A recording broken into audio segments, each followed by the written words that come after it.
for SummerSlam!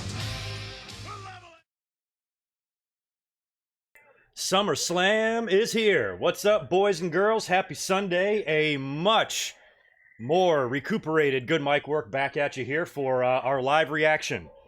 Ready to rock. We're about, 30 minutes away from showtime. How's everybody doing? Hope you guys are having a great weekend. Hope you are ready for some wrestling. Not the worst weekend to be a wrestling fan. That's faux show. A lot of stuff going on. What's up, guys? Cool to see Edge out there tonight. Very cool. I'm surprised he threw a spear. How crazy is that? I'm sure he could take a bump if he was protected or whatever, but I haven't really seen him get physical since his retirement, so really cool. Making sure y'all can see me and hear me and all that stuff. Addicted Chip, Joey, Futuristic, Sonic, Clyde, Richie, Harry, Down Ice, How Wheezy, Joey, Dave, Ian, Richie's, Jacob, Official DJ, Elias, Noah, Vash. Cool, we got a good audience in here to start. Last year was a huge success. About 100,000 total views on my live reaction last year. Don't think we're going to break that this year, but should be a fun watch along here, fun watch party. We'll kick back. I'm hoping WWE will pull a great pay-per-view out of their ass here, one of the weirder built SummerSlams that we've seen. And this is probably the least enthusiastic I've been about a SummerSlam in quite some time. So we'll see. A lot of times when we're not expecting anything great, the talent delivers. Hopefully tonight will be no different. And we're about to kick off. No idea what the opening match here will be. Might be AJ and Ricochet or something like that. Something fast-paced. Or it could be Bray Wyatt. Who knows? What's up, everybody? Yeah, Edge grew his long hair back. I don't know if he still keeps a house up there or not. He lives in Asheville, down in North Carolina. Don't know if he still has a home up there and he goes back and forth or what the deal is. But cool to see him there in front of his hometown crowd. Loved it. What do you guys think of any potential swerves tonight? There's a handful of people on my mind. Matt Riddle, Sasha Banks, Ronda Rousey, Braun Strowman, even though he's not really missing. He's just... I feel like he's got to be in line with Seth just not cutting the mustard as a babyface. Strowman's the only logical guy they have right now to really try something else or try again with. So maybe he sticks his nose in. I don't know what the fuck. But I'm hoping that some people show up to try to disrupt whatever's going on in any number of these matches. Maybe Seth gets help to beat Brock. Maybe Shane swerves us and gets help to beat Owens. I don't know. I just want some swerves or something. I don't really necessarily even care what they are. Angie, what's up? How are you? Oh yeah, you tweeted me something about Finn Balor, right? I did see that. Sorry. I was wondering, when I saw that segment with Balor in the OC on the kickoff, I was kind of hoping that maybe that was taped way, way earlier and there's plenty of time for Balor to put on that body paint and maybe he comes out and surprises us as the Demon. Because they were making a big deal about it on the kickoff that he was not the Demon. And why would he not be the Demon? And all that shit. So I thought maybe, kind of like last year, it would be a nice surprise. Didn't he come out as the Demon and we weren't expecting it last year against Corbin or something? Kind of rings a bell. So that's kind of where my mind was at. But the more and more you get closer here, it looks like he's not going to be the Demon. But when he comes back, whenever this time off he's got to deal with or whatever, I would love to see him hook up with AJ. And Doc and Carl. Joey G, watching SummerSlam 2012. Damn, I barely remember that one. Luke Harper is another name, good one, that I was curious about. I would love to see him turn up somewhere. All right. Long-ass opening package there. We've got, I think, we've got 9 matches left for this main card. And I'm still thinking they're going to do something with Roman Reigns because they're talking a lot about that, too, on the kickoff. So, whatever segment that involves, or he's involved in there, that will be basically like a 10th match. All right, SummerSlam back in Toronto. This was the site of 2004, is that right? That's where Randy Orton beat Chris Benoit, so it's the site of his first world title. Could be the site of another. I think I predicted Kofi to retain, though. Damn, I didn't even notice. Did we get pyro? I didn't even... I guess I just tuned it out. Cool. So they sprung for some pyro. Apparently, this is TV 14. Is the official rating on this show, so... I don't know. Corey Graves, what are you wearing?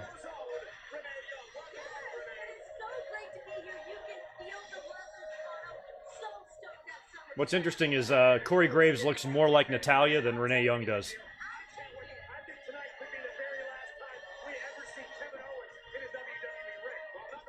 No way. Owens ain't losing.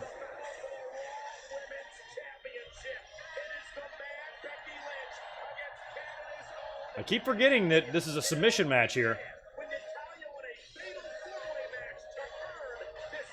So they're going with this first? Becky and Natalya? Holy shit.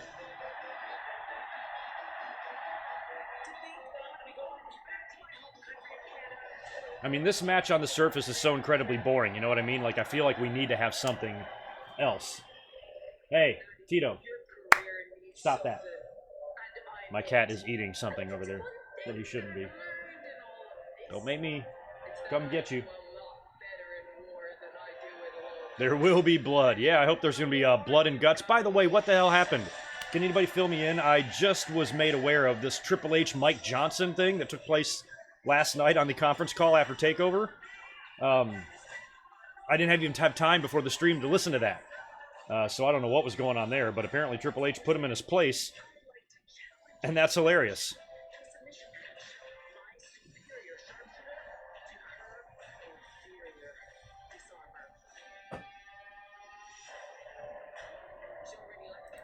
All right, well, I'm sorry. I got to go stop him. Get away from that.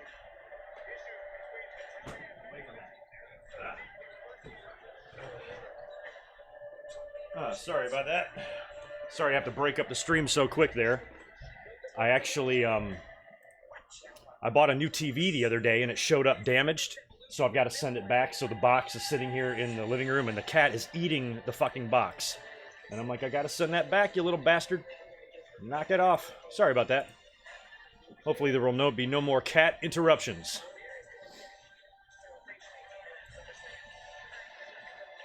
And I'm also curious with this ladies match is how much WWE's actually banking on Natalya getting a few extra cheers just because they're in Toronto. I hope they don't think it's going to be a ton. I don't think it really would be. It might be a few more than normal, but she ain't going to be over like Brett. I guess we're about to find out.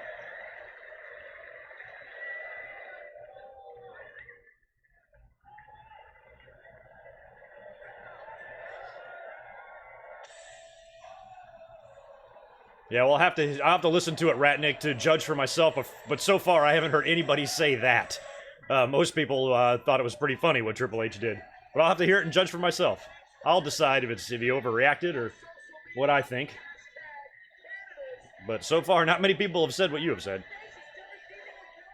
What match is starting? Becky and Natalya. Submission match. Interesting one to open with. I'd almost rather just get Bayley and Ember out of the way.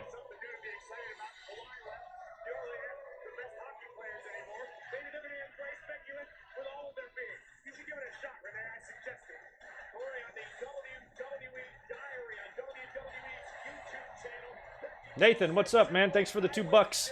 Thoughts on Shayna retaining last night? I was happy. I want to see her keep rolling, and plus, Mia Yim just didn't seem like an out-of-place title change anyway. I think a lot of people are over Shayna. I'm not, and I'm all for her dropping the belt now at this point. I think she's held it long enough, but I don't want her to just drop it for the sake of dropping it. Save it for something good. Save it for something, I don't know, better, and let her just keep rolling and build her as that badass. I see no downside whatsoever to that at all. So I'm happy that she retained, and as soon as she runs into an opponent that I would like to see win the title, I'm going to keep predicting her to win. But good for her. So many of the man signs. Yeah, I know. They put them on the seats, I think. Don't they? Don't they just line them on the seats so when you arrive, it's there waiting for you? You can do whatever you want with it. These crazy, insane graphics on the screen is just... Oh yeah, let's drape a Canadian flag over here just to make sure everybody knows you're from Canada. Cheap pop. What pay-per-view was it that Owen came out to the, well, it might have been Toronto. Did he come out to Toronto Maple Leafs jersey? Came out to some jersey. Or to some team's jersey. Got a huge pop. Yeah, Toronto's usually hot. I'm actually cool with SummerSlam being in Toronto this year because you can always count on Toronto. You can count on Toronto. You can count on Chicago. They usually don't play any games. You can usually count on New York, too. All right, where's Ray Rougeau? I don't care about any of you except Ray Rougeau.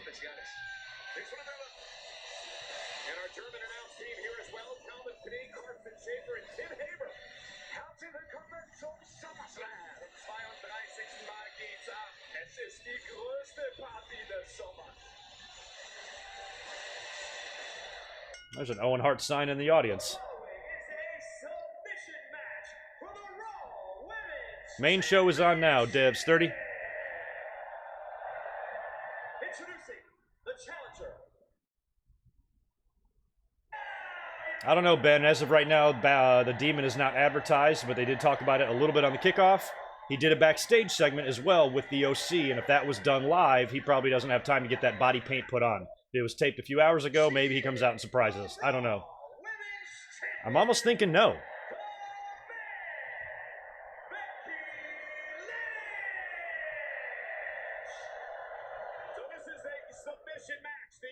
Tell us what's happening on the show.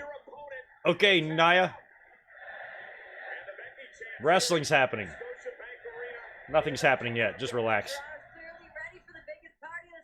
What are you talking about? What do I not like about Bulldog and Hart? I don't even know what you're talking about. I love Bulldog and Hart. For Natalya, a very emotional weekend. It was a year ago where her father, the late great... Oh yeah, I noticed that. Is Greg Hamilton's hair, or is that Greg? Is that his name, Greg Hamilton? I didn't see which announcer was in the ring, but I noticed his hair was really blonde.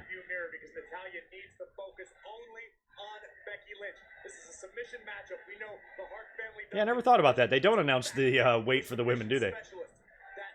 Can't have that.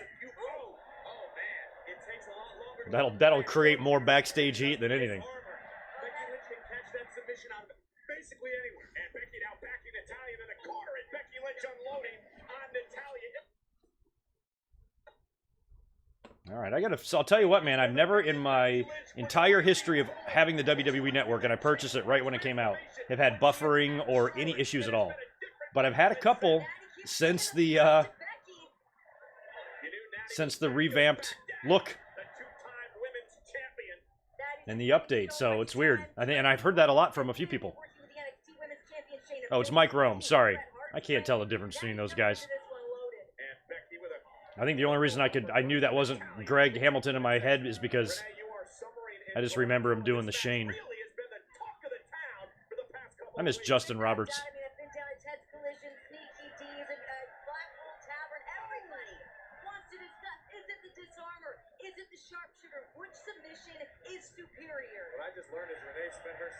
All right, well, we got Becky in control at the moment here. Let's go Becky chance. Oh, actually, good question. I guess I'm assuming it was Becky, but it could be Natty. Disarmer versus the sharpshooter. Oh, they did? I thought they didn't announce women's weight. I don't pay attention, so I wouldn't know.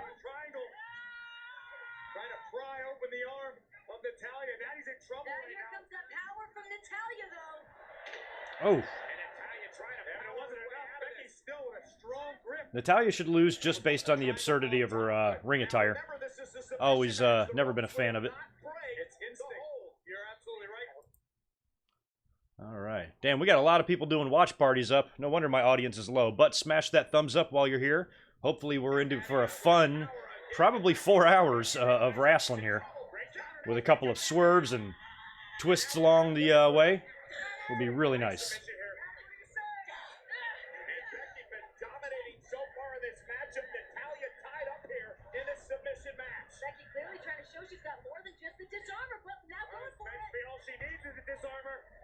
Nathan, what's up? Thanks for another $2. Is $350 too much for 2 WrestleMania tickets? And probably not. I mean, unless you're way, way, way, way up there, maybe you could find a better deal. But when I went to Survivor Series last year, my ticket alone was over $300. So depends on where your seats are. But yeah, I would expect to pay well over $100 a ticket if going to WrestleMania, if you want anything decent anyway.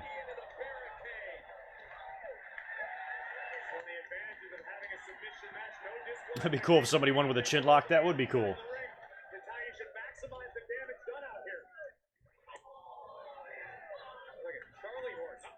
Thanks, Jacob. You're at the best watch along. We always have fun on these. I'm still not completely over my illness, so I'm gonna like kind of two-fisted. I got a beer open, but I've got a nice beverage from my friends at Jersey Mike's as well.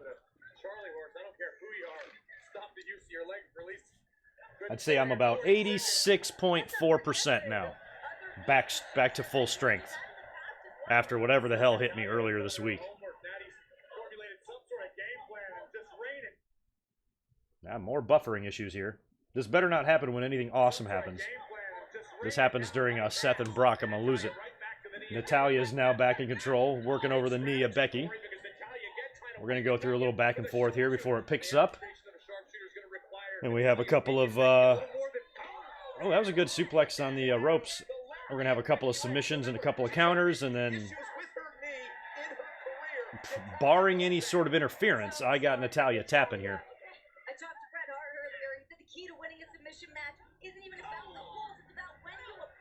Yeah, Stunner, I checked out Hogan on Austin's podcast, listened to that when I was in Michigan. Very interesting. I talked a little bit about that in my predictions video the other day.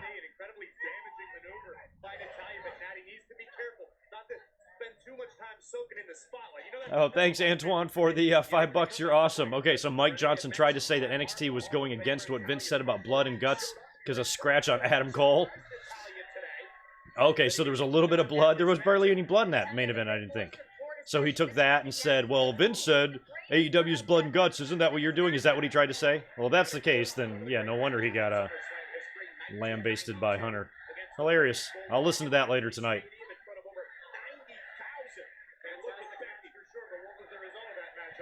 That super chat is shouting at me. You're shouting at us, Antoine. No, he's not. I don't think Antoine's a shouter.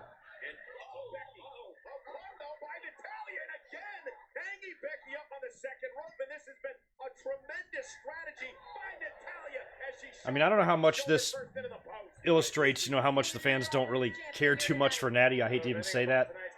But, I mean, she's in, you know, her home country here. Becky's been acting like the heel throughout this entire thing, and she's barely getting a babyface reaction. Sharpshooter, I've never seen that. That's interesting. That's actually awesome. And it's a full-on sharpshooter. It's not even like a cloverleaf or nothing. If you're not watching this at home, Natty's got the sharpshooter on Becky. They're basically on the top rope. Becky is in between the top and middle rope, and Natty is wrenching back over the top with the sharpshooter. It looks awesome. I don't know if Brett could have ever pulled something like that off. He'd fall his ass over.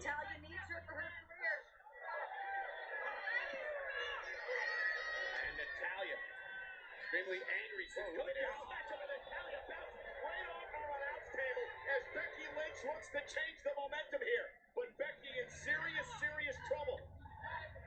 Really in this match now. Man. She drives Natalya shoulder and arm first into the steel steps. Can't spot herself a value. That's okay. Thanks for another $2, Antoine. Sorry, I hit the cap. We knew you weren't shouting. And watch this, and watch the impact of the arm. And Natalya arm off the announce table, then arm off the steps. You know what an arm injury would mean for Becky Lynch and the Yeah, so Becky's got an injured knee, Natty's got an injured arm. Go figure. Paul, we've had some people mention to me about the potential of a Heyman heel turn or turning on Brock, and we've speculated on that a few times. Most recently, I think, with maybe Strowman, when there was talk of maybe Brock going back to UFC and everything, and, well, you know, maybe Heyman could have a new monster, and WWE could make a new star, and they never did. But I don't think Seth is winning the title unless Superplex was awesome. Now I got a really grainy screen. So my network, since this new layout, has not been perfect.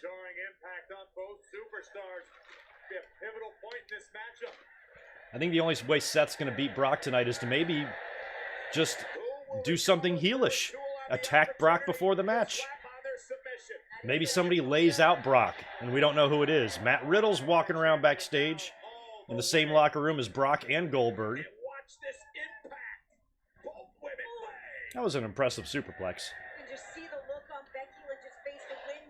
So maybe Seth just is like, just decides to give 0 Fs, and, you know, since the fans aren't really too keen on him on as a babyface anyway, he just does whatever he has to do. Brock's done that a few times, right? Attack somebody before the bell, beat the shit out of him for 5 minutes, and then the bell rings? Why not do it to Brock? All's fair, right? So maybe when Seth is so confident he's guaranteeing he's going to win, maybe that's because he's got a plan up his sleeve to attack Brock or injure him somehow before the match. Because otherwise, how the hell is he going to beat him? It's going to be worse than Cena. Oh, there's no way she's going to beat her with a sharpshooter. Natty, you tap out to your own move in your home country, I will disown you. You're already on my shit list with your dumbass outfits and your ears that you wear. Becky, all the pressure on Natalya. Natalya writhing in pain. Is she going to tap out? Natty's trying with all her might to get over the ropes, trying to get some kind of leverage even. You've got to be thinking, rolling through her mental Rolodex, how can you escape the sharpshooter? Toronto screw job. And the crowd's hot for it. I'll give it this. I'll give them that. It is a solid opening match. This very same match on Raw will be boring as shit with 3 commercial breaks. No rope breaks and submission match. Because I'm pretty sure the ref was asking Becky when Natalya had her in that top rope sharpshooter thing. This is awesome, Chance. I like it. Way to go, Toronto. I knew you guys were cool. I love you, Canada. No, we got a lot of listeners up there. I've said it a million times. If y'all weren't so damn cold, I'd live there. I'd move there tomorrow. That's the only thing holding you back. Otherwise, I love you.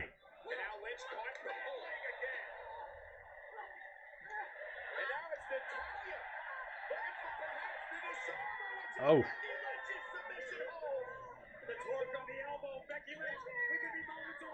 It's a good-looking disarmer. So now they've both put each other's submissions on the other as well, which neither lady is going to tap to that. And Becky able to alleviate the pressure roll through. Natalya still hanging onto the left arm. And again, Natalya dragging her back to the center. Becky's in trouble, in deep trouble. Natalya needs to rotate Becky's wrist slightly to force the maximum. You could just beat her into submission, Becky. Just go get a chair and start hammering her. Or as Bobby Heenan would say, go get a tire iron and just bust his... Oh, we got a sharpshooter going on Becky here. And she's right in the middle of the ring. Girl, you got to get out of this. I'm not letting you lose to Natty.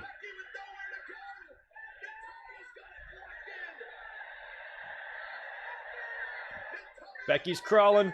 She's crawling. Oh, drug her. This is a WrestleMania 13 type of thing here. Be cool if Becky was bleeding. There, she got there. She got to the ropes. Damn, she pulled herself all the way under.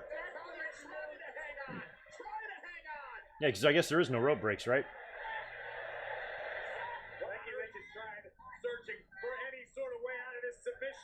Referee's like, shit, my mic thing is busted.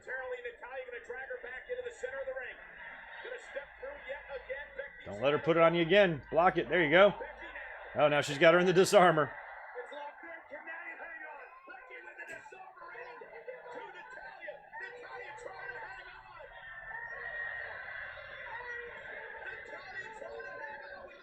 I think you might be right. The crowd is turning on Becky a little bit. That's cool. It's Toronto. Fuck it.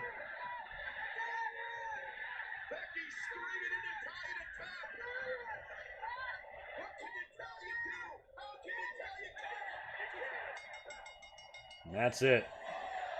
Yeah, well, like I said, barring interference, there was no way Natty was going to win this. Well, I'm glad I didn't predict Rousey.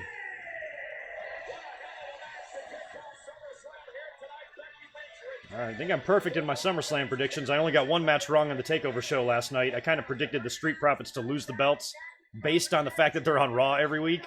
And I'm like, if you're going to do that, just get them out of NXT then. So that's kind of why the only reason I predicted them to lose there. So other than that, I did good on those. And so far, I'm doing good for SummerSlam. Yeah, I did mention, you know, Ronda could come out at the end. You could just have the match. I mentioned this in the predictions, that if Ronda did come back tonight, it didn't necessarily have to be a run-in. But I don't know, I'm not feeling it.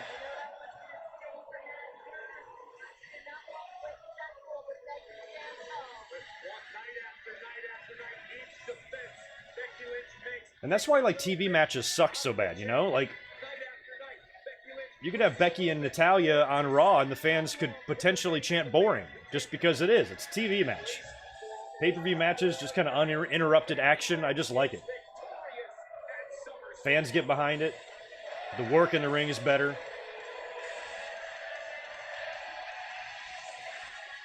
I mean, Natty's a pro. Natty knows what she's doing.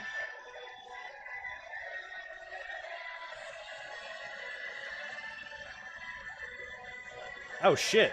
You're in Toronto, Catherine? I'm sorry.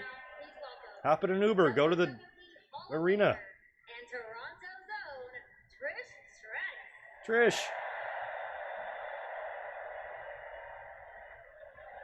Trish. Trish and Charlotte tonight. I'm kind of interested just to see how the match is. I really hope it's good. Return to competition and having your farewell match. And tonight, you face Charlotte Flair. So, how are you feeling about the pressure of competing in front of your fans, your friends, and your family here in Toronto? I feel great. I feel nervous. I feel excited. But in terms of pressure, I'm a WWE Hall of Famer. I'm a 7-time women's champion. I thrive on pressure. For me, my light shines the brightest under the biggest spotlight. To be honest, the hardest part has been the waiting for my music to hit, waiting to walk down that ramp, waiting to face Charlotte. These backstage interviews make me nervous. I'm like, nobody's going to attack her, are they? They're going to do an injury angle. Run around saying that the women of today are better athletes than when we were competing. I've learned that the pioneers. Trish must win. No, that would be silly. I am not going Trish on that one. Charlotte Flair has no idea how lucky she is, and tonight, I'm here to remind her.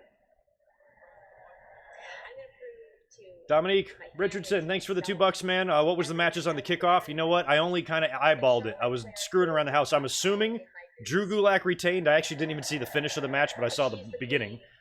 The Iconics, or I'm sorry, Alexa and Nikki retained as well, I think. And then Apollo and Buddy Murphy. I don't even know what the hell happened there. So I'm the wrong guy to ask, dude. Sorry. I had it on, but I was in and out of the house, and I was getting ready for the stream, and I really wasn't watching. I wasn't expecting Gulak to lose. I don't think he did. I don't know, Clyde. I've had a couple of buffering issues tonight as well, and I've never had problems with the network, but I've recently had problems with the network when they redid it a couple weeks ago. Goldberg and Ziggler next? Oh, wow.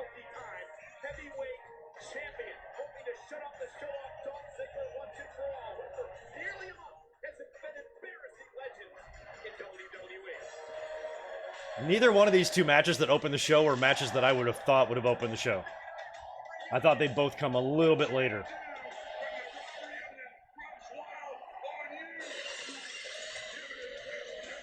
Okay, thank you there, Paul Carpenter. Yeah, I wasn't expecting any sort of title changes there. But yeah, the Bliss and Cross Iconics match was announced just a few hours before, along with Murphy and Apollo. So I barely watched any of the kickoff. I went and got some lunch. Cleaned up my house. I was going to use the new webcam tonight, and I plugged it in, and my computer's not recognizing it, so I don't know what's going on there. The new computer's almost here, so it's not going to probably matter. I'm going to make sure that something's not wrong with that, which would suck, but I might have to get another one. But I plugged it in to use it. Thought I'd get a little crisper picture for this one. But it didn't, I couldn't get it to recognize it, so back to the old deal. I thought about Matt Riddle attacking Goldberg. That would be cool. Matt Riddle tweeted a picture. Or, I'm sorry, I meant actually Brock Lesnar. But Goldberg would be cool too, especially the way they've been talking shit.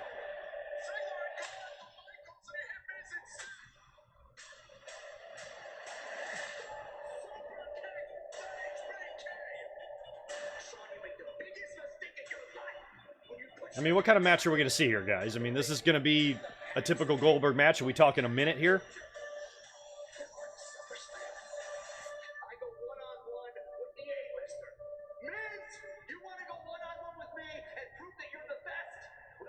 Goldberg, I know he didn't really officially retire when he lost the belt to Brock and he did a speech on Raw, but I really wish that would have been it for him.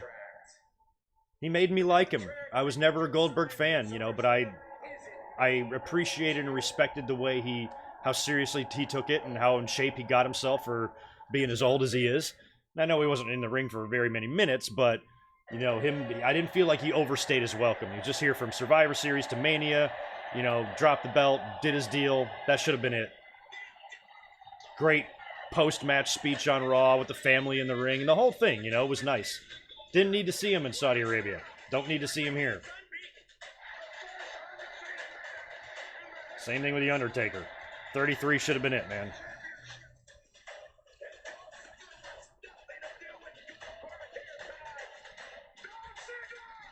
Matt Riddle's happily married with kids. Or at least he's in a relationship. I don't know if he's married, but they got kids.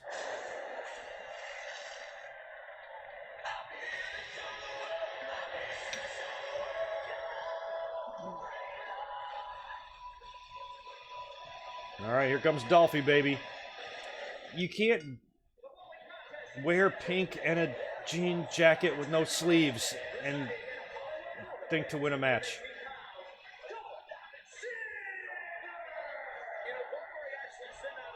You're going 6 minutes on this?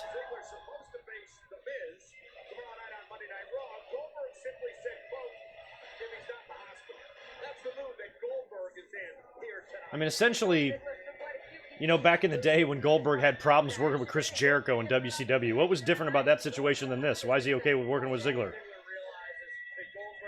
Oh, yeah, look at Mike's hair. Lord. What is he doing?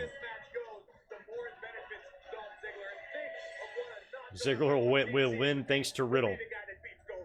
Do they build to a Riddle-Goldberg match, though? Like, do we even want to see that one? Is Goldberg going to put Riddle over? Otherwise, I don't want to see it. All right, what's the over-under on Goldberg knocking his dumb ass out on the locker room door? I think they made it TV 14 just because of the potential of Goldberg slicing his melon open on the door.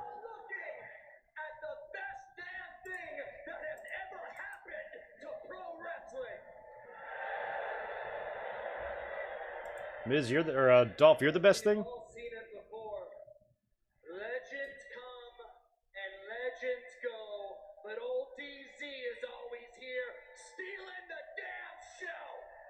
Oh, you're rhyming now? When did that start? Hey, y'all do me a favor and smash that thumbs up for me. Get a few more in here. I'd really appreciate it. Hook me up with 100 little likes to start off the first hour here. I'll buy y'all a cookie. Goldberg fears Ziggler. I'm sure he does.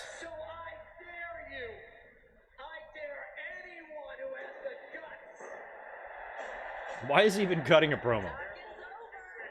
All right, Goldberg comes out with blood all over his head.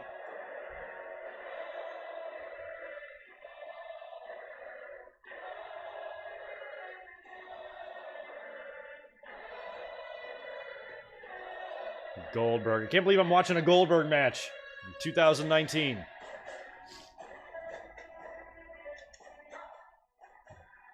Oh, good. He didn't bang his head on the door.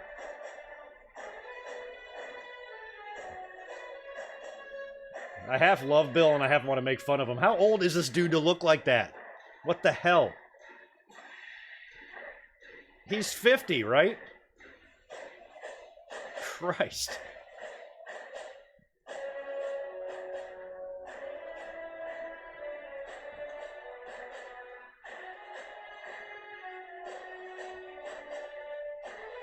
What happened to Baron Corbin? He got suspended for stealing Parmesan cheese out of the walk-in cooler.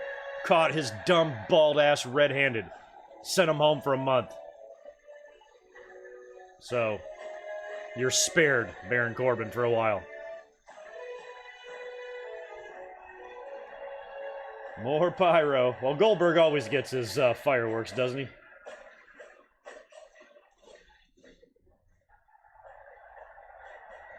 I always worry Bill's gonna tear something doing his pre-match punches and kicks. You know that SNL sketch, I'm 50, my punch and kick? That's what I think he does now when he comes through the ramp.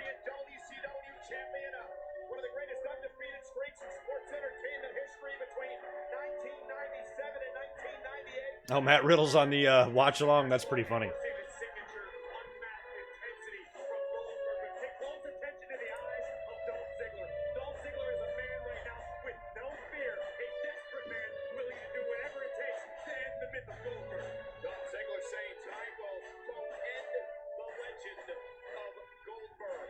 All right. Goldberg's face is a lot different than that. Ziggler, of course, a two-time world champion. All right, here we go. Bell's about to ring. We'll see how long Goldberg and Ziggler last. For those of you just tuning in, we got Goldberg and Ziggler in the ring. Match number 2. Becky retained the women's title in the opening match. Bell's gone. All right, the timer's ticking, so I'm thinking under 2 minutes, but it would be nice to see Dolph put up a little bit of a fight here. Shout out to the Whoomp, there it is, sign in the front row. Be able to make Goldberg wrestle Ziggler's type of match. Unfortunately, sometimes the best strategy is no match for raw power like that possessed by Goldberg. Goldberg sizing up Ziggler. Oh! Oh my God! Goldberg ate that kick. Holy shit! Another one! He kicks out of 2 strongly. Well, good on Dolph. That's what you should have done. Catch Grandpa sleeping. There's your spear. Oh my! Oh my God! 2 excellent looking super kicks and a fucking spear from hell. See? Just finish it. That's all the action I needed. That shit looked great. That was one of the best spears he's ever delivered. Good on Dolph for selling the fucking bejesus out of that.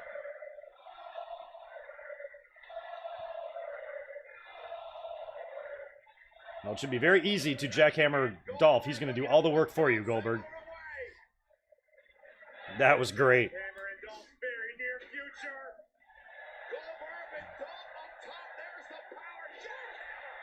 Poor Dolph.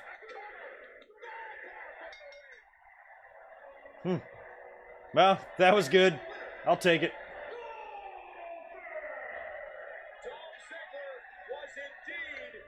That was boring. No, it wasn't. For a 55-second match, gave me all the action I needed. One of the best looking super kicks and spears I've ever seen in my life from any wrestler. So for a 55-second match, I'll take it. Dolph sell of the year. Goldberg sold that super kick like a boss too.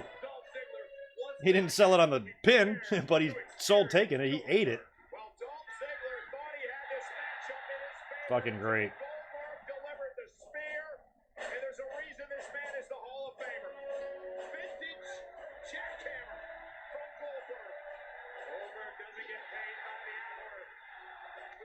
Made no sense and makes every bit of sense as any other legend that has ever come back to wrestle anyone.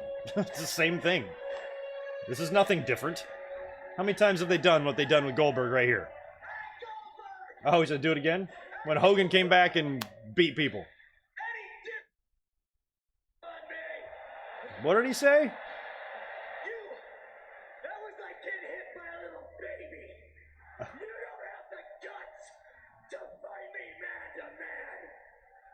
What is he talking about? You don't have the guts to fight me man to man.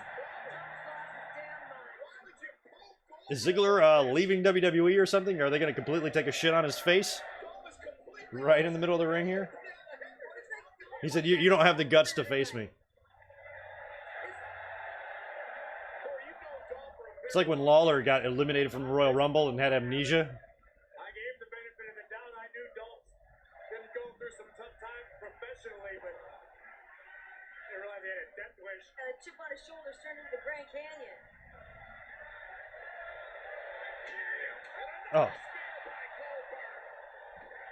All right, let's leave poor Dolph alone before he dies.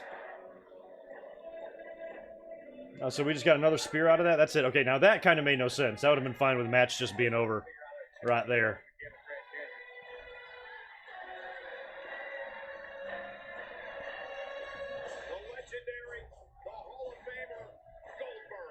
Well, that match consisted of 3 moves, but it was still 10 times better than his match with The Undertaker. I don't know what Dolph Ziggler's going through, what he's thinking, but I assure you he will never forget his encounter with Goldberg. Oh, Lord. Oh, Shawn's not going to come out, is he? Or is he going to quit?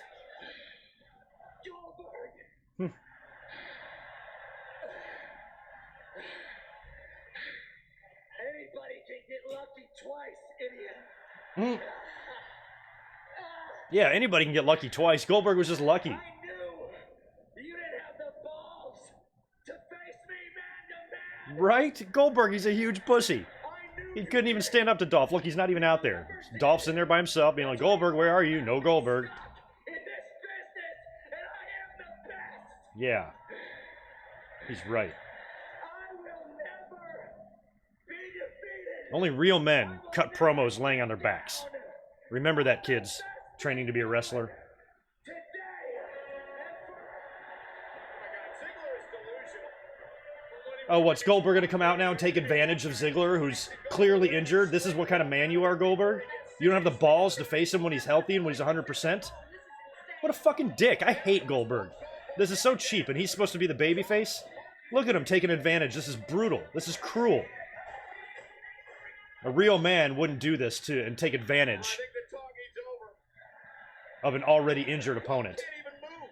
Can't even This is what a weak chicken shit does. Let's get that trending. Weak chicken shit Goldberg. Look at him. Dolph can't even stand up, and Goldberg's gonna assault him. I mean, Ziggler's so tough. He's trying to fight. Goldberg should be arrested. That is assault. I'm offended. These fans are stupid. They don't know what a real babyface is. A true hero is Dolph Ziggler. A true hero is somebody who stands up in the face of adversity. Not a chicken shit asshole who takes advantage of an injured wrestler.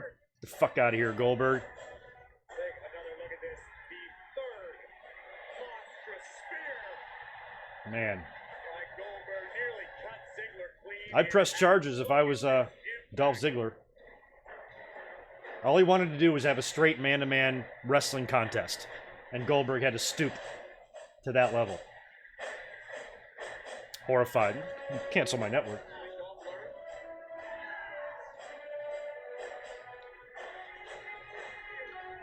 I forgot about that happened, Addicted Chip. Did Brock do that after SummerSlam 2015? That was when he lost to Taker, right? He beat the shit out of Bo Dallas? I forgot. Yeah, we're gonna rate the spears. What do you think? The third one was the best? The first one looked pretty damn good.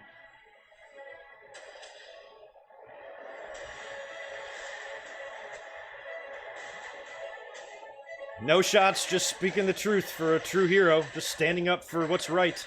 Sorry you don't see it that way, Chris Sanchez. I guess you just don't like facts. Kofi. Oh my God, Stevie Wonder Xavier. I love it. He looks great. Thanks, Antoine, for the $2. That was super awesome. I thought it was too. Except for Goldberg's antics. His chicken ass antics. So we sent a few DMs and mine are open for you. We called in a few favors. Xavier always lets everybody know his DMs are open. My DMs are open, and I can't even keep up with the messages. What does this fucker with millions of followers go through? Kofi Cornelius Kingston, we proudly bring to you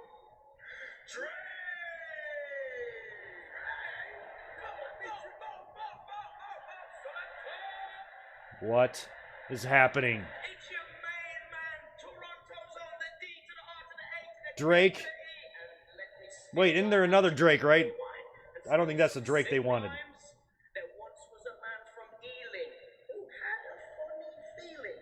Look, you told me that Drake. Trish was going to be here. It's a lie. You blatantly brought me here to just appease Kofi. I saw him on the kickoff show passing out these wanted posters, and R-Truth and Carmelo were like under the desk eating popcorn. That was pretty funny. So I'm going to leave. I've got more important things to do, okay? Yes, I am almost back to 100%. Boy, last week was rough, though. That prediction video I did, I struggled through that. I was so sick. But I'm back to normal, feeling good enough to have 1 or 2 cold ones. But I still got to take it easy. I'm still on the mend.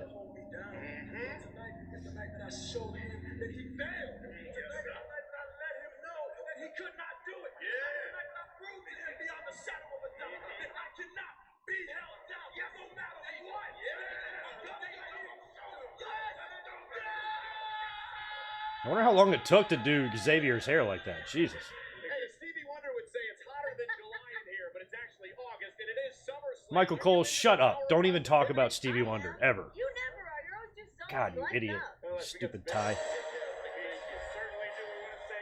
You Yeah, I did reluctantly pick Kofi to retain, but I'm open to Orton winning. I just feel like maybe he survives one more time. I mean, the more time goes by, the closer we get to that first episode on Fox. So do you wait and do a title match there, or a title change there even? You know? Kofi's made it this far. Does he make it a little further? Or does it all end at SummerSlam?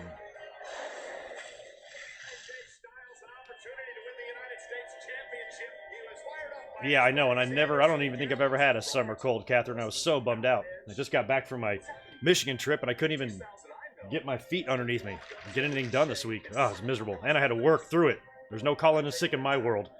It sucks.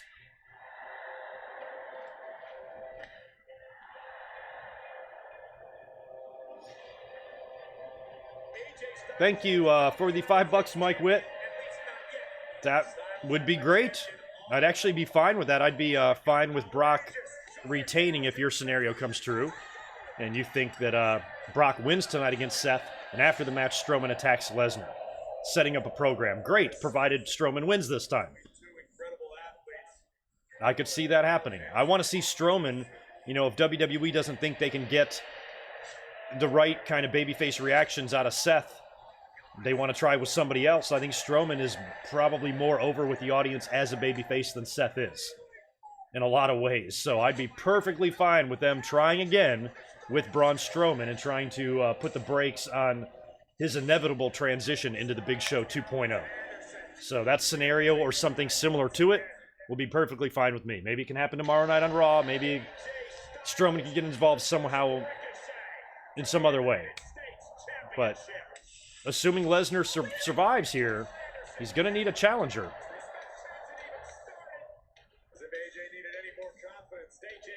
And I think Strowman beating Lesnar for the title would be more meaningful maybe than him beating Rollins. You know, like Rollins wins the title and then maybe goes heel. And you have babyface Strowman beating heel Rollins. I don't know. I think it would be better if Strowman just beat Brock. Be more impressive of a win type of thing. Especially if it was convincing.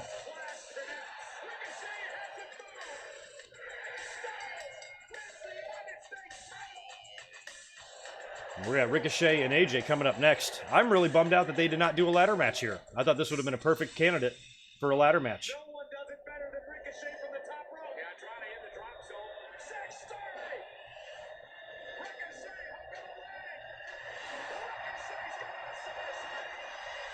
At SummerSlam, when I beat AJ Styles and I raised the U.S. title over my head once again, then everyone will believe. Baron Corbin returns as a face. No way. AJ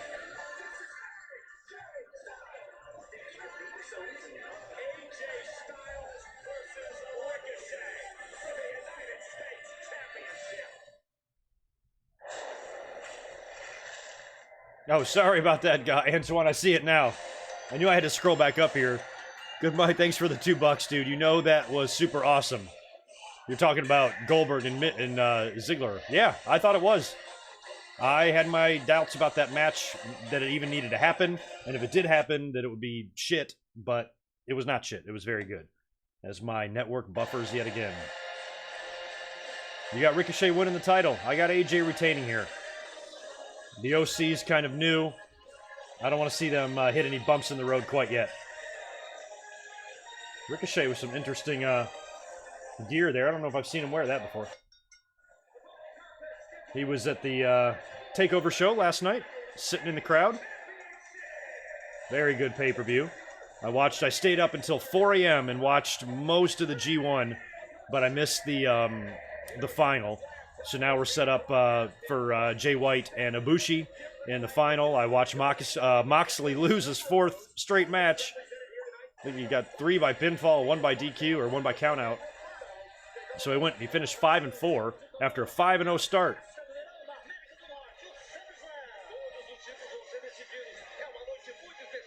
Jesus, Catherine. That's a scary story. Your pilot for Calgary flight missed the landing twice and circled the air for 40 minutes before trying again. Is he a student flyer? Oh my God.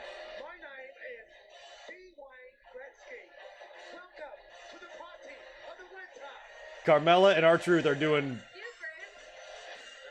a foreign commentary team, but I didn't catch which country. Canada? Jesus Christ.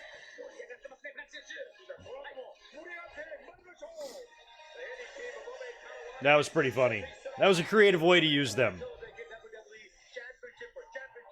They're up to their old shenanigans. I don't know if poor Drake is going to find his way back to that title or not. Yes, Jimmy Uso denied entry into Canada. You know what? Good. Actually, not good. That affects Jay. That's terrible, but I hope he feels like shit that he's causing trouble. And that's probably not pleasing the company that much. Good thing he didn't have a match book tonight.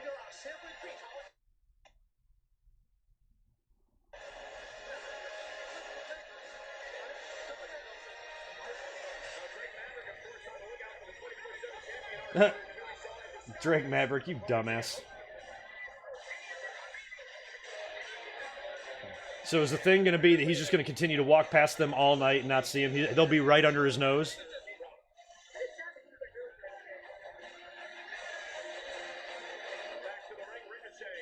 All right, maybe we can concentrate on this U.S. title match now, you guys. I had a heck of a story about that. I'm not going to get to it now. Thanks, Drake Maverick, you dummy.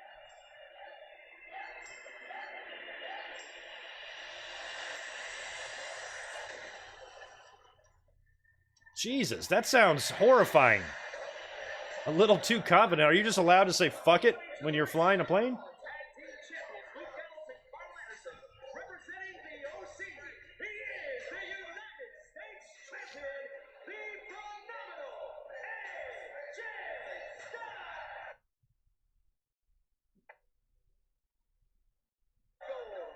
With the reunion, Anderson, Gallows, and Styles have sort of returned to form, some would say. Being related to The Rock has no fringe benefits? No, not really. Trio in WWE right now, and the OC shows no signs of slowing down. AJ Styles. What is Ricochet wearing?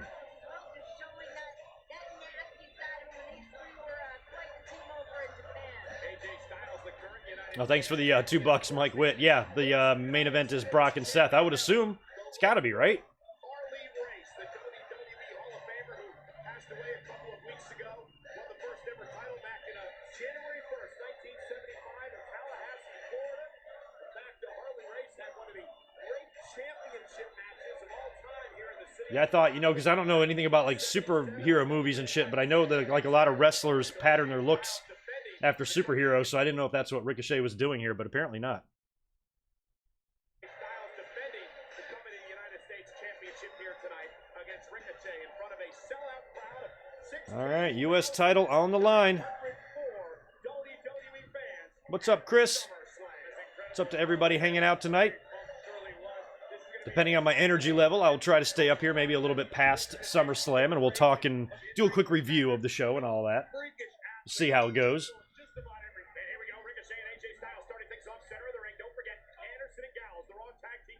I mean, this match on paper is absolutely beautiful, but you got the OC out there at ringside, and I really wish this would have been a ladder match. Both these superstars have become very familiar with one another.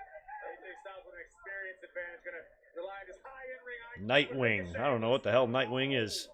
I can tell you one thing, Corey. That's what he's wearing. Maven's wearing Nightwing. Awesome. Seen in trunks like Ricochet's wearing tonight. Yeah, but listen, we call Ricochet a resident superhero. He's fitting the bill. Oh, you have abs like he does. Why would you wear fake ones? Oh, look at that. Taking down the United States champion. Ricochet on the highlight reel. It was cool. I was watching the kickoff, and I saw JBL. I don't know what the hell he's doing here. He was with Sam Roberts, and they were talking about this match, and JBL compared Ricochet to Too Cold Scorpio, which I thought was just interesting and random. He's like, you know, when Scorpio came into WWE, he was doing things that we'd never seen before, and he was right. And he's like, Ricochet is like Scorpio times 10. And he's like, in AJ, everybody compares him to Shawn Michaels. So he basically compared this match to Too Cold Scorpio versus Shawn. Which is an interesting and random comparison, but not altogether untrue. I thought it was cool. Nightwing as Robin from Batman. Really? I don't know anything about anything. I suck. I never even saw the Heath Ledger one where he like did awesome.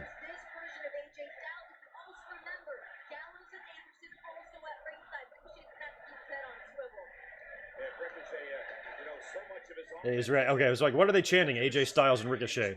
Split crowd. His outfit does resemble Stardust a little bit, yeah.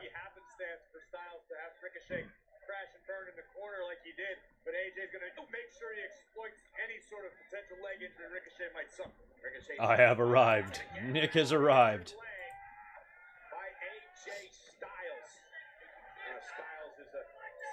Well, so far the crowd has been hot, but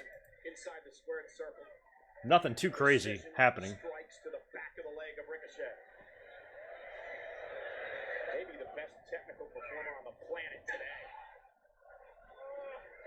We'll see. They did the tease with Finn Balor earlier on the kickoff. They also offered their help in his match with Bray Wyatt. But there's also talk of Balor taking some time off, so maybe he gets through his match with Balor, loses, goes away, and then resurfaces as a heel later on. But they've at least planted the seed tonight.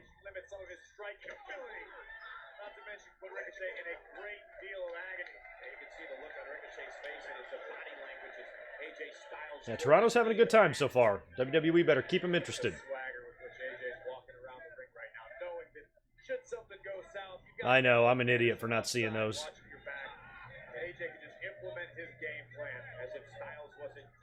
Do you have to have knowledge of the previous Batmans to watch the new ones? Like, is that how it works, or can you just watch any of them and it'll make enough sense to watch? Listen to Ricochet screaming in pain.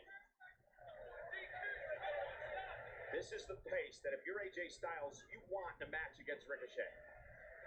Slow it down, wear Ricochet down. It might favor AJ Styles, but that's not to say that Styles isn't capable of picking up the pace, accelerating, hanging in there speed-wise with Ricochet. Congrats to Boston, by the way, who gets SummerSlam next year in 2020. Good for them. SummerSlam seems to be a Northeast thing these days after it left LA. New York, Toronto, Boston.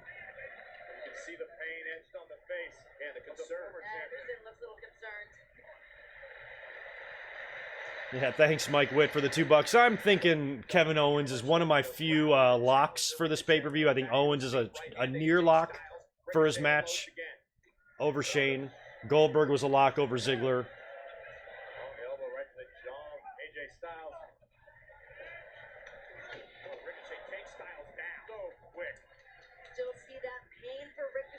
I watched the first one. I saw the one in '89 with Michael Keaton. and Jack Nicholson in the theater. And I love the soundtrack with Prince and everything, but I think that's the last Batman movie I've seen was 30 years ago. 30 years ago to the fucking day, I think.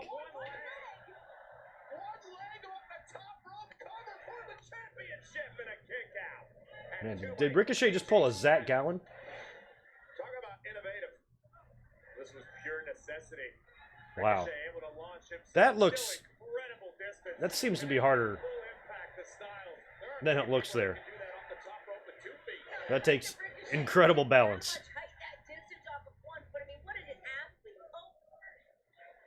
And perhaps the knee giving out is trying to lift Styles up. Ricochet ducks underneath, and there's the neck breaker. Nice neck breaker.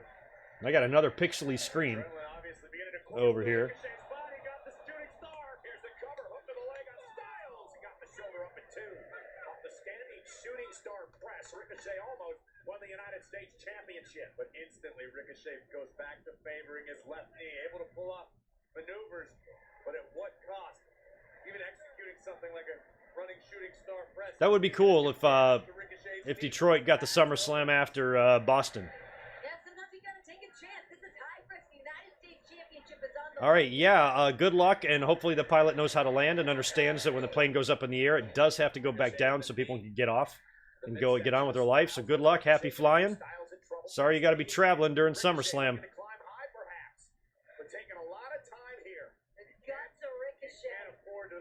Just threaten the pilot. Tell him you whip his ass. He'll probably get you there early.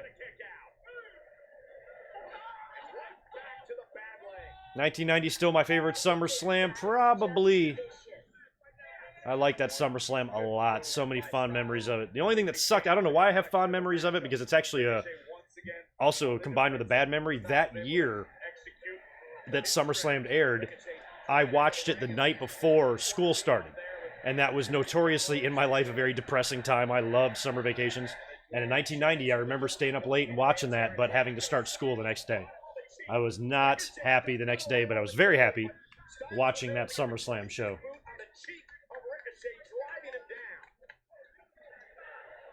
I'm wondering if they're going to do the thing here where Gallows and Anderson get thrown out.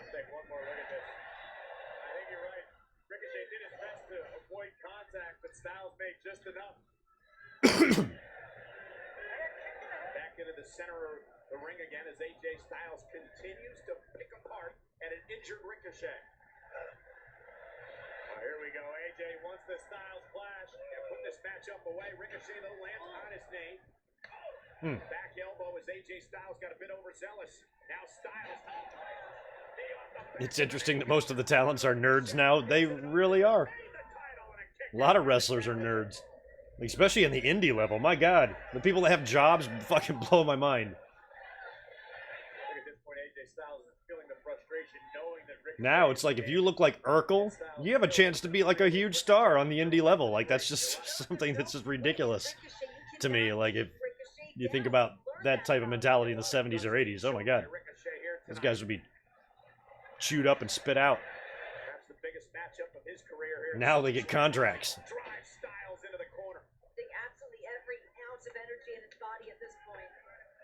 1992 SummerSlam, that one was visually the best.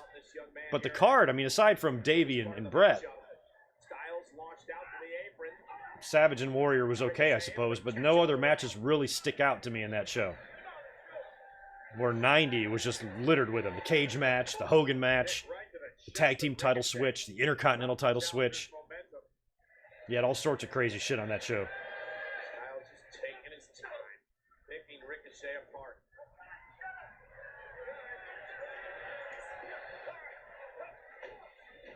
Rolls through on the knee. The knee gave out on Ricochet. What is it? He's got some shit written on his knee. Looking for with the kick connected. Down goes Styles. Step up insecurity into the cover for the championship. Kick out at 2. He caught Styles on the ear. Oh, it says one and only, right? Ricochet is in a tremendous amount of pain here.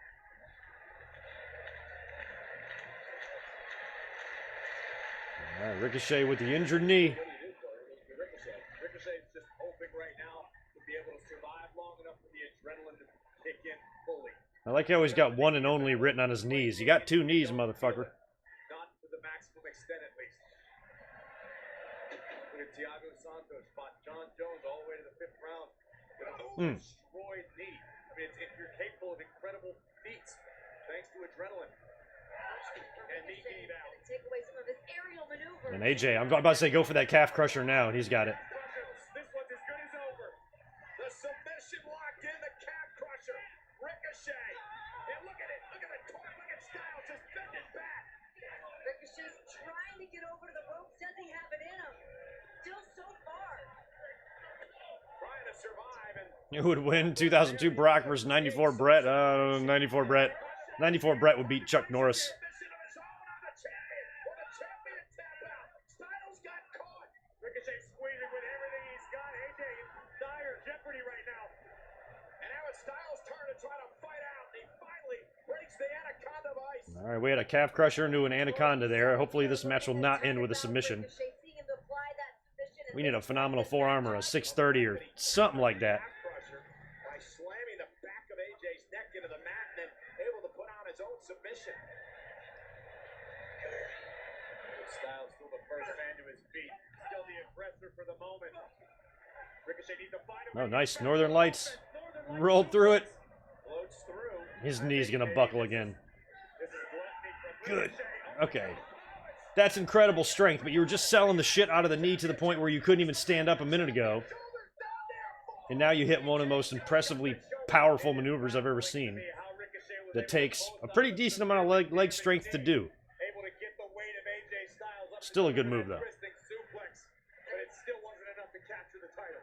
Talk about that adrenaline setting in. This might be that time for Ricochet. Ricochet pulling off a lot of moves we haven't seen him use before here tonight. And an opportunity and a chance to win the United States title.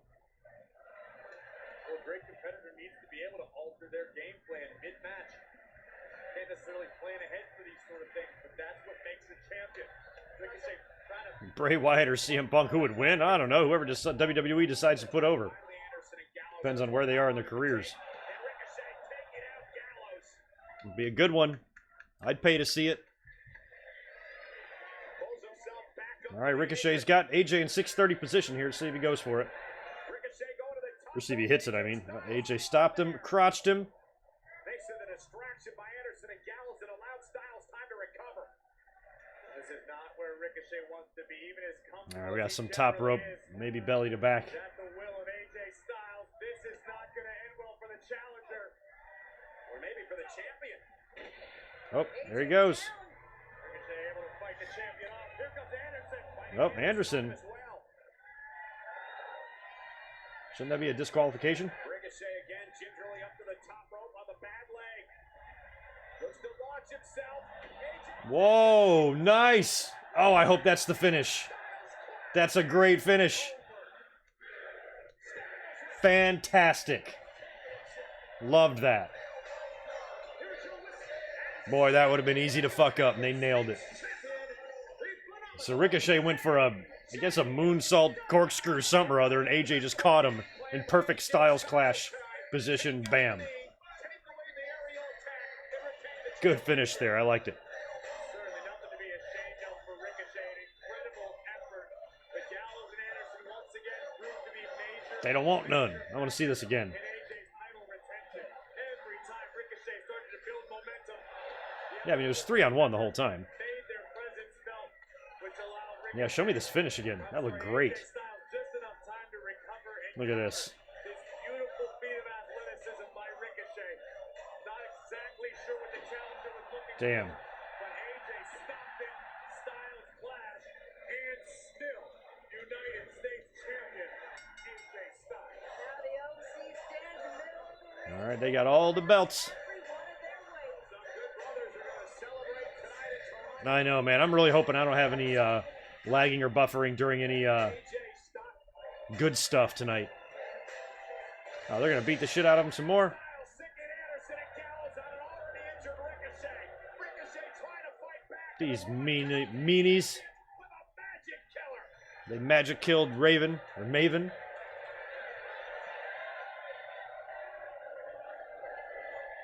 Nothing sweet about that. I don't get it. Message delivered. Dominance established. That little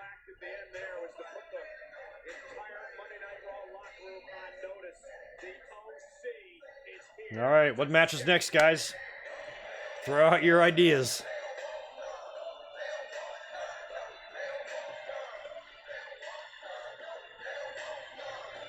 I'm wondering if they're going to continue the attack or they're going to leave.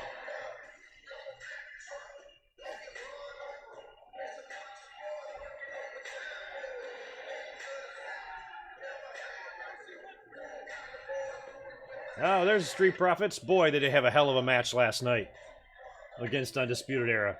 They made believers out of me. I always kind of like have my doubts about the Street Profits so far, but fucking match was off the hook.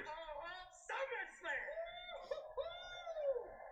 The OC with the drip, and it has been lit. Okay, I see you. Goldberg. Hmm. Business to take care of, man. That's right, because we are in Jurassic Park, and the Raptors are roaming. We don't know. And that frog splash last night, my God. Listen, my girl, Nikki Cross. You know, they retained the Women's Tag Team Championship against the Iconics earlier in the kickoff show. Got Bayley and Ember next. Speaking of which, hey, yo, real talk, Nikki. At your boy on the ground, at @ADogs_. Hey, I'm shooting my shot. At @ADogs_. What?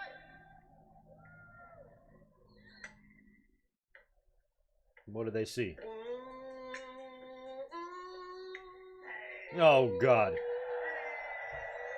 Ric Flair. He fits in better with the Street Profits than Seth Rollins. Imagine that. Grandpa Ric Flair probably has more in common with these guys than Seth Rollins, who's a total dork.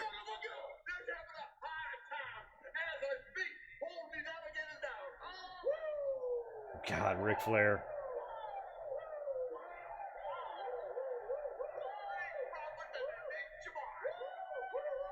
Oh, Ric Flair, never leave.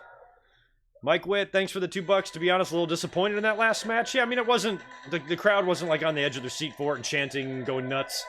Maybe not quite as hot of a match, which is why I thought it should have been a ladder match. This is a match we've seen several times on Raw already. And the OC is out there, and it's like no different than what they would have just done on Raw. I just thought it could have been a fun ladder match where the crowd would have marked out for it, but whatever. Probably a little bit less good than I expected it to be, but I still thought it was a good finish. And I'm happy with the outcome. I'm gonna hang you up. Cricket covers over 99% of Americans, and I'm here to cover. Are you wearing my robe? The Queen of WWE meets Cricket's Queen of Coverage. Where are you? This lean green queen is here too. Here to what? Oh, hey girl. I'm here to give you back your robe. I mean, it looks good on you. It looks better on me. All right, Ember and Bayley. Another title on the line. I've got Bayley retaining here too. So far, I'm perfect in my predictions. I had Gulak retaining, I had Becky retaining, AJ retaining, and Goldberg winning. So far, so good.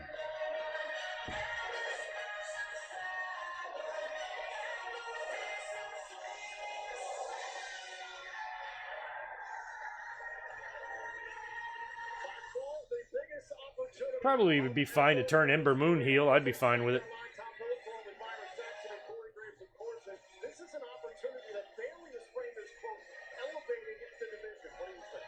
All right, well, while Bayley makes her stupid entrance, I'm going to go grab another cold one. I'll be right back.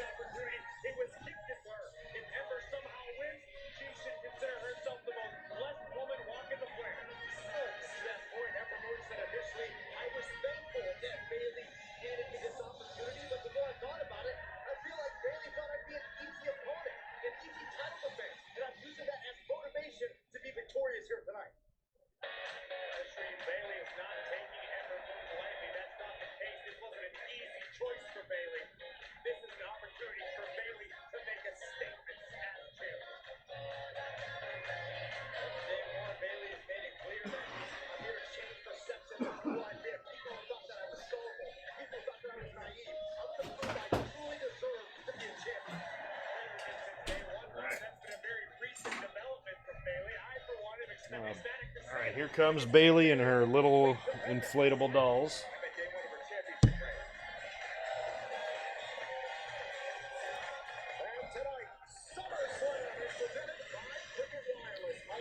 All right.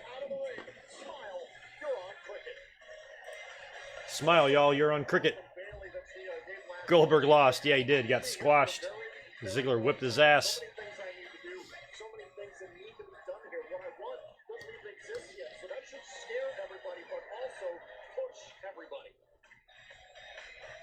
I know a lot of people would be cool with an Ember title win here. So would I. The only thing I have a problem with is, like, I just don't want to see somebody who's, like, just does nothing, gets a title match, wins the title. You know? It just feels like that's what they'd be doing here. Like, shouldn't she start going, like, on a roll, start, you know, stacking up some victories, getting noticed, getting the crowd behind her, give her a title shot, then have her win type of thing? Didn't she lose last week? I don't know. Things are just different now. I don't know how to explain it. She is the SmackDown Women's Champion,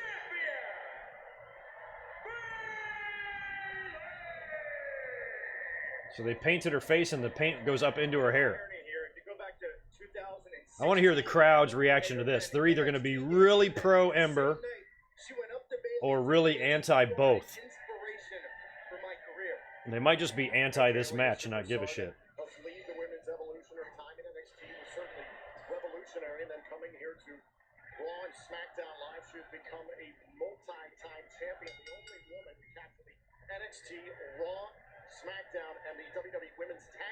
Yeah, I would love to see something with Riddle and Brock sometime in the future. I don't know when you plant the seed for that. Riddle did have something to do on TakeOver last night. He had the big brawl with Killian Dane, but he wasn't booked for a match. He's backstage snooping around. He's been taking pictures and tweeting them all day.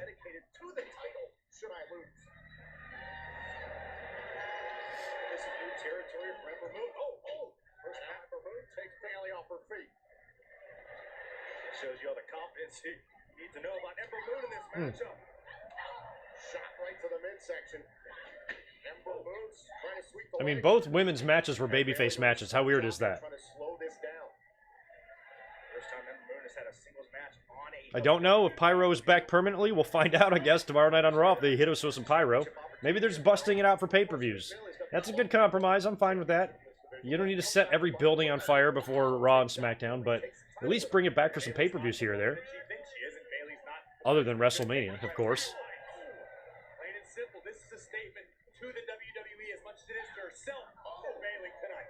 Yeah, we've been talking about Sasha Banks, but I didn't really see her showing up in the middle of the match. It just seems weird and out of place. There's nobody for her to really help. Bayley's not in there against a heel that's going to take advantage of her and try to cheat and shit, and Sasha needs to even up the odds. It would have to be like an after-the-match type of thing. Either Bayley wins and then Sasha comes out to confront her and says, I want another shot at the title next. Or maybe Ember goes heel and attacks Bayley after the match and Sasha comes out to make the save there. But it would have to be, I think it would have to be after the match, more than during the match. But then again, who knows?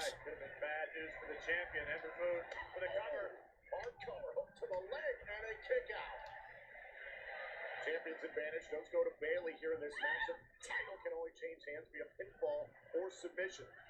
What if Goldberg and Riddle cross paths backstage? I'm sure they're being kept apart. Are words exchanged? Probably. You think Riddle's just going to mind his own business?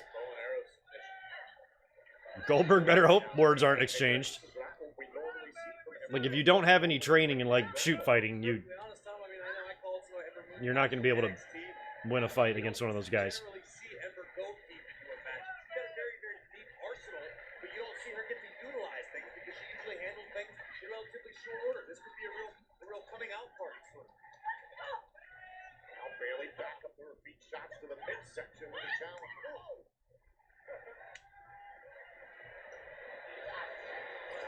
How about Velveteen Dream's awesome entrance last night with the Mounties theme being played and sung for the live crowd? That was cool. Glad he retained.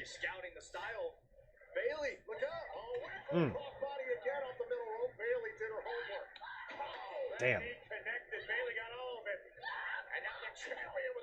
I don't know if we'll get NXT call-ups tomorrow. I'd be fine with no NXT call-ups. They don't know what to do with the NXT call-ups they have. To me, I'm just fine with that not happening, but they might.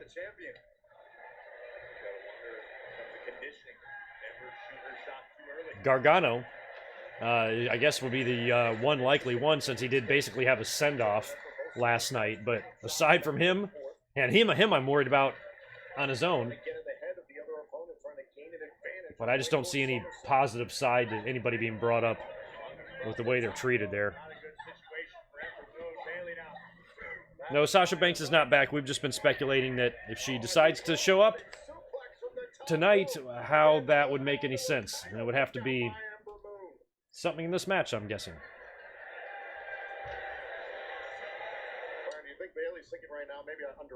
Yeah, EO and Candice LeRae was a good match.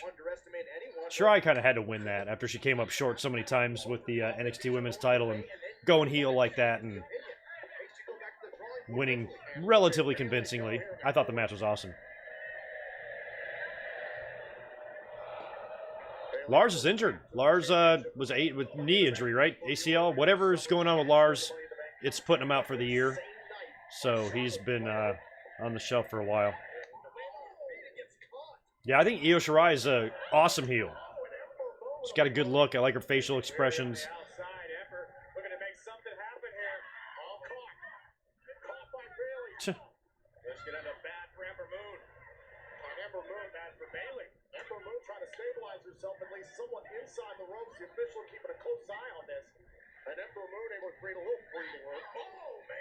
I don't know if Bray's gonna or if Balor's gonna surprise us with the Demon or not. I would like to think that he would, but he might not. He might just lose here, take some time off, come back, and join the OC.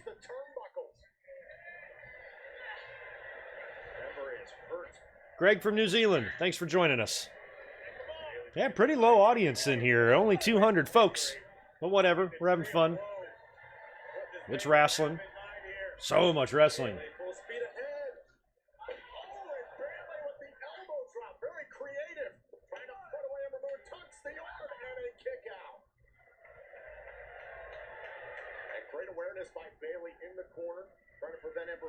I heard about Vince getting involved with NXT. Great. Just what we need, right?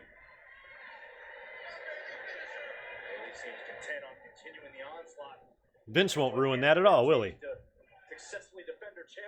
I mean, I can see that if, you know, with them going to a TV network, you know, maybe Vince wants to have more of a hand in that and make sure he's a little bit more aware of what's going on there. I can understand that, I suppose, but creatively, none of us want Vince having anything to do with NXT at all. If it ain't broke, don't fix it. Don't come in and break it, you know? And in Vince's head, he's like, oh, I got to make sure this is going well. It's going fine. It's going fine without you.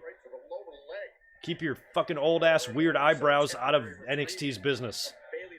And leave us wrestling fans in peace.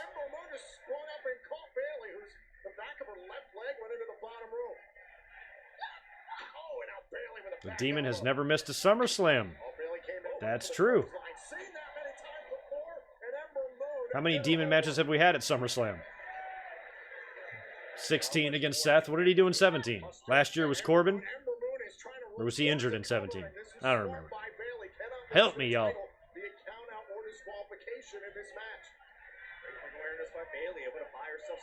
Oh, thanks for the $5, Jacob. Appreciate it. Thanks again for taking the time to meet me a bit. Made my day. Wanted to ask, what do you think about the belts now using Velcro? I didn't even know that. Well, first of all, no problem. It was fun up there in Michigan getting to meet you. They're using Velcro on the belts? That's awesome. Seems weird, but I'm a big fan of Velcro. I have a Velcro wallet, and I proudly display it to everybody. Is that what they're doing, huh? Well, I guess maybe the Velcro's easier than the snaps. I can remember a lot of times back in the day of the wrestlers struggling to put the belt on. Maybe Velcro just makes it easier.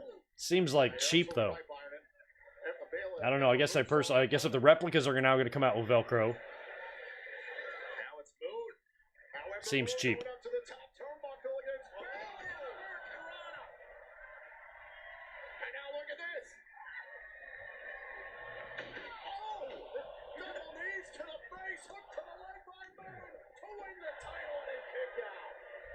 Oh, he faced Wyatt at 17? Really? I don't remember. And she knows it. See the look of despair on the face of the challenger. Now he faced AJ? I don't know. I love that we don't know who. Somebody Wikipedia that shit. Halfway across, and everyone followed up with his very innovative. I don't think I could even tell you like more than 1 or 2 matches from last year. I just remember that Demon match and then Brock and Roman. That's all I really remember. Still in this fight. Both women clearly have done their history on each other, know each other so well, and have been forced to come up with new ways to be offensive here in this match. Oh.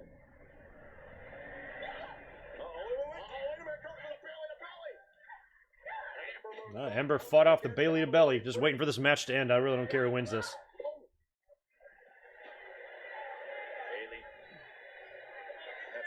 Where do you go to watch SummerSlam? WWE Network. Free trial. You can watch it for free. Can't believe I'm putting those assholes over. WWENetwork.com. Sign up for a free trial. And just cancel in a month if you can't afford the $9. But otherwise, you can watch it. Totally easy.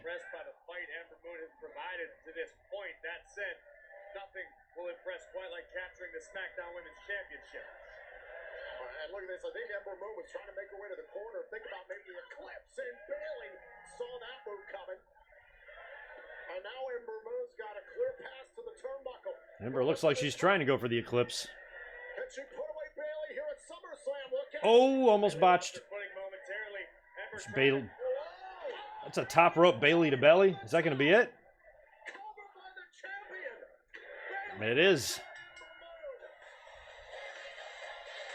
I predicted everybody to retain until the main event. I finally was like, shit, I gotta predict the title change. It might as well be Seth, even though I'm not very confident about that. So far, I'm perfect in my predictions. 5-0. Or 4-0, something like that.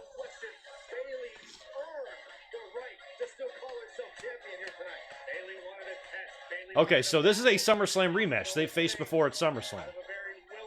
I don't even remember that. And it was Demon? Cool.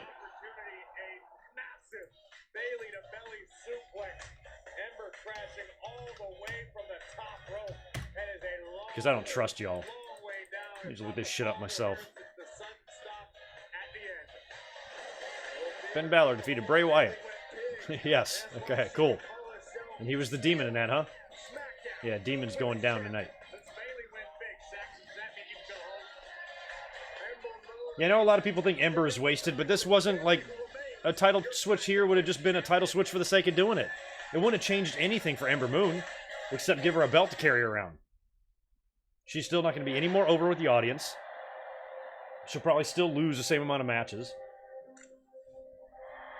I just think they should have built to that, given her some momentum. Give her some victories.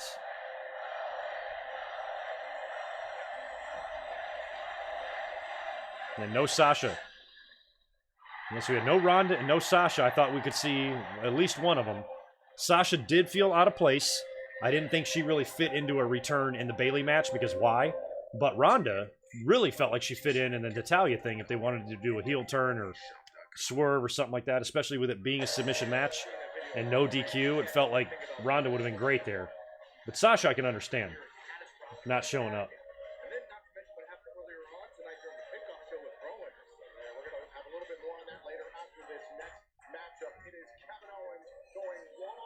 Owens and Shane next. All right, here we go.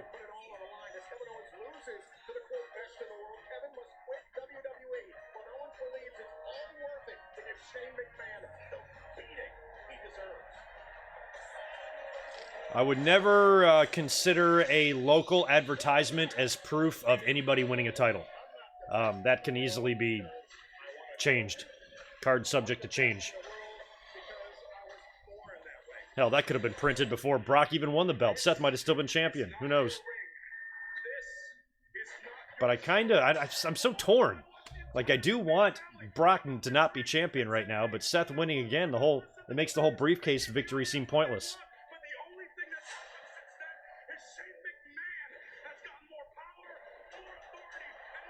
Sooner or later, one of these years, like next year, whoever wins the briefcase on the men or women's side, I want to see them hold it for a long time.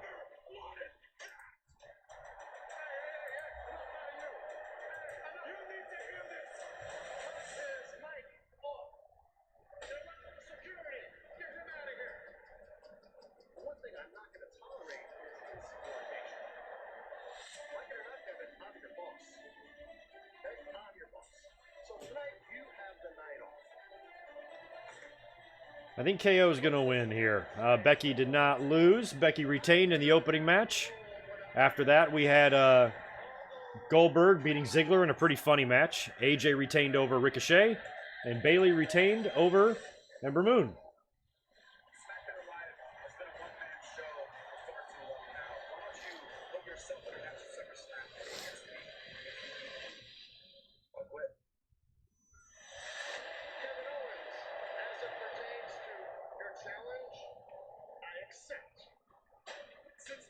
Also, by the way, because I don't even totally know, this is a regular match, or is there some no DQ shit going on here?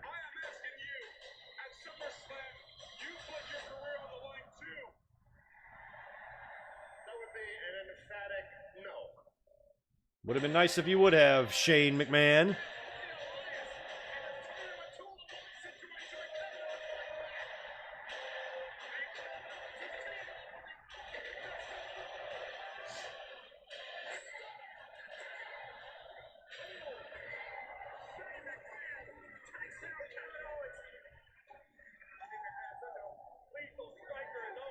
I sort of like the Iconics. I find them obnoxious as hell, but they can be entertaining at times.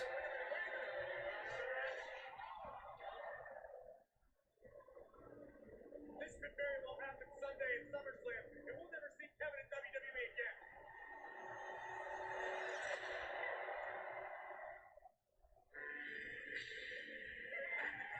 again. That would be awesome, Mike. Thanks for another $5. I mean, Shane says best in the world, best in the world. It would be funny if you hear CM Punk's music hit one day after he's in the ring saying that shit. Oh, that would be fabulous. Fabulous. All Out coming up on the 31st. I'm excited for that.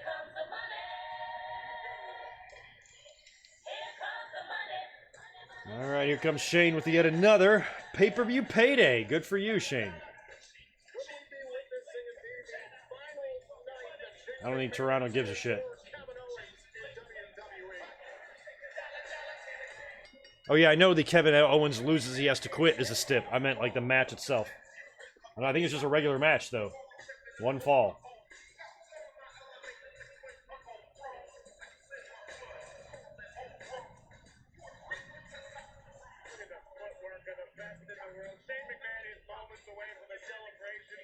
Daz Maximus, shut the fuck up. You don't know anything. He's never coming back. Get the fuck out of here. He turns up in masks at indie shows all the time. He'll show his face in a wrestling ring again. If you think he won't, you're the dumb one. And besides, that was a fantasy booking scenario. Don't let it bother you. Braylon, how do you look? Sexy. God, I hate his entrance so bad.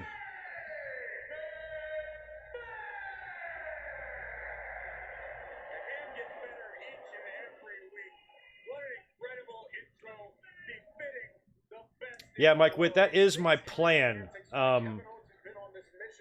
There is a slight chance I might not be able to pull off All Out because that is Labor Day weekend.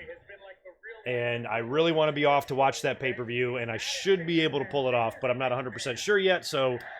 but I'll let y'all know. If I'm home, which I plan to be, I definitely want to stream All Out.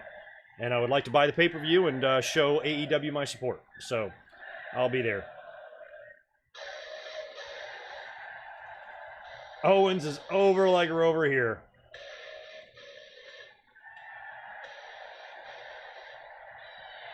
Yeah, WWE, don't do something stupid. By, like, I don't know, having Owens lose.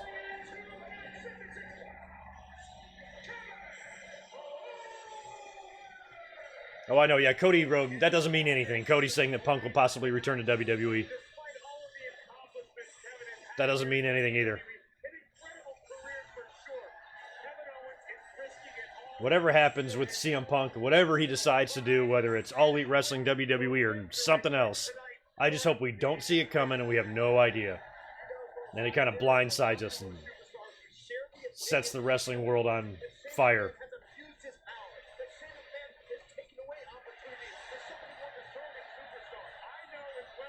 Yeah, you might. You don't think he'll ever return to WWE? Well, we won't know until we know. It's stupid to say he'll never do it because you don't know. If you think you do, you don't. But yeah, we'll never know. It's not a right or wrong thing. I'm not looking to be right or wrong about CM Punk coming back or not coming back. I don't give a shit. I want him to come back. I'm not really trying to be right about him coming back. You know what I mean? I think that's what fans are more into. They're more into saying, I called it. I don't give a shit about calling it. I want to see it. You know, like I want to see it happen. I think fans focus on the wrong part sometimes. Like, who gives a shit what one person thinks as opposed to the other? Whether or not he's coming back or not, it doesn't matter. All that matters is if he's coming back or not. Doesn't matter who thought it. Oh, good. Get on the mic, Shane, because that's exactly what we like out of you, is promos. Because they're not douchey at all. They're totally nice, and you're very easy to like. Your hair is very cool. It's not sweaty at all. You're not a greasy bastard. That this is a fair contest, and this is called right down the line. Allow me to please introduce to you the special guest enforcer for tonight. Oh. Well, I like this. If Shane is going to stack the deck, is he going to be like Elias as a guest enforcer, or maybe McIntyre? Elias. Does Owens get some help? Sami Zayn? Again? Didn't he help him beat Shane the first time? Stone Cold Steve Austin?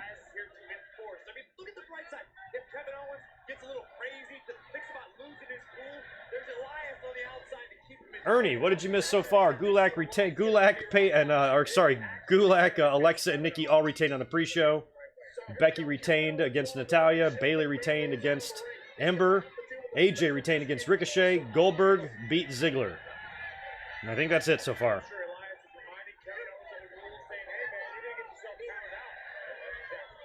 Roman might help. There you go. Roman does need some shit to do.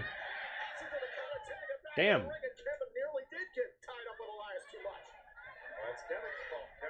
Edge has already been out there. We saw Edge return on the pre-show, which was awesome. Edge doesn't fit here because Edge can't have a match. Oh, there's another buffering issue here.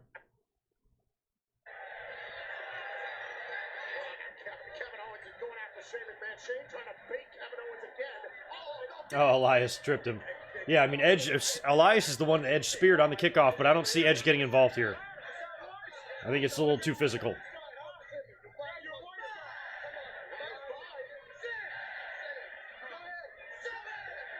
Owens needs to take him out. Or I guess he can't, because he'll get disqualified.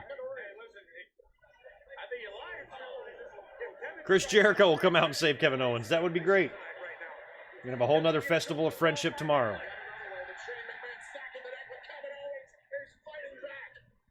I mentioned Zayn first. Maybe Zayn does. I thought Zayn was set to face Aleister Black tonight, and they pulled the plug on that, so it'd be cool to see him come out and help out his friend. But then he's got to go babyface, doesn't he? And I like Sami Zayn as a heel right now. I just want Kevin Owens to beat the shit out of Shane McMahon. That's all I care about here.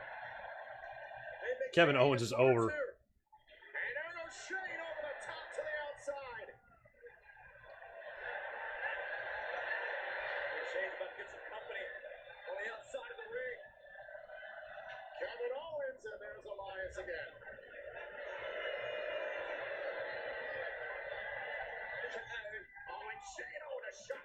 I just hope we don't get... Jesus Christ. I just hope we don't get McIntyre out here, too. Another great piece of talent not booked for this show. No McIntyre, no Roman, no Bryan, no Strowman. No Sammy, no Black.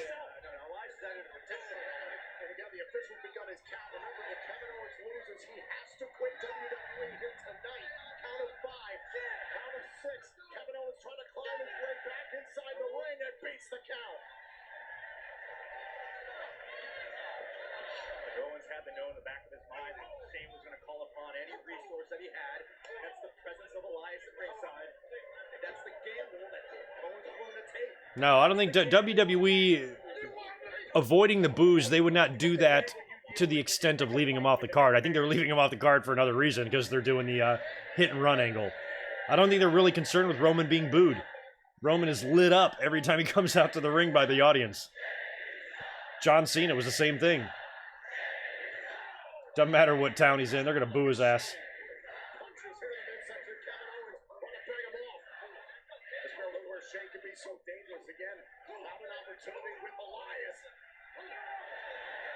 You got to remember, if Roman was a star of the same magnitude, but he was a star that everybody liked, they'd all be freaking out that he was not on the show right now. What was on the show? But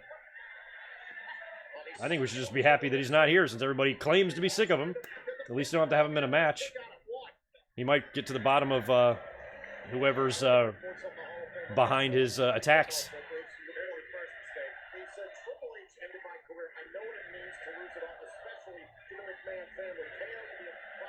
What are they chanting at Shane? It's something funny. You can't wrestle, maybe? They're not wrong. Toronto's not wrong. I'm very pro-Canada. After losing his career to the McMahons, maybe Kevin wouldn't be so self-centered. Maybe Kevin would just accept the fact it is a great life to be a WWE superstar. The opportunities that are presented to you are just, one of the pop-up powerbomb. And Shane with a good DDT.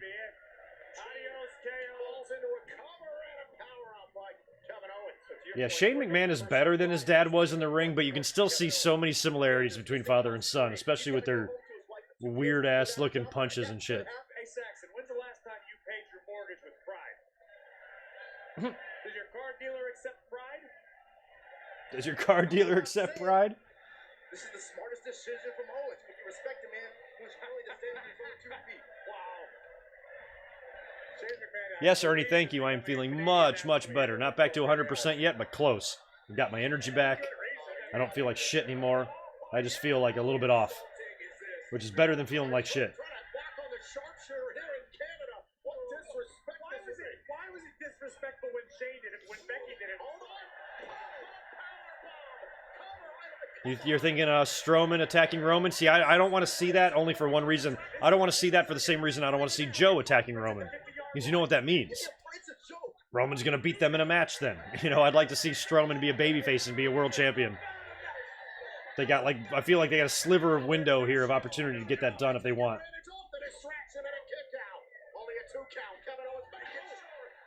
Same thing why I think Joe maybe should just go babyface. Because if Joe is faking this, if he's all this remorse and concern for Roman is a big ruse, and he's behind it the whole time, then what does that mean? It means we get Joe and Roman again in another feud, in another match, and we know how that's going to end for Joe. So I'd rather see it go the other direction, you know? So that's the only reason why I really vote no on that. But I think Daniel Bryan's probably the likely culprit at this point, with Rowan's involvement. Unless they want to swerve us. Damn. Oh, okay, I was going to say, Shane's just saying hit me, but he'll be DQ'd. Oh, and he slapped him. So Shane's trying to get Owens to use this chair. Just stun him right there.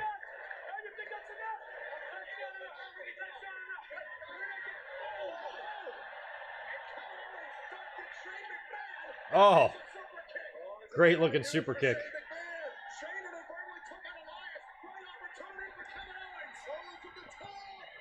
Senton onto Shane. Do another one.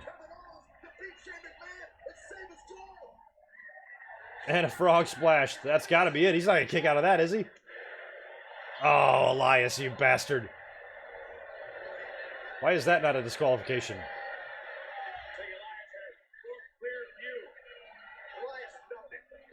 Can a referee disqualify another referee?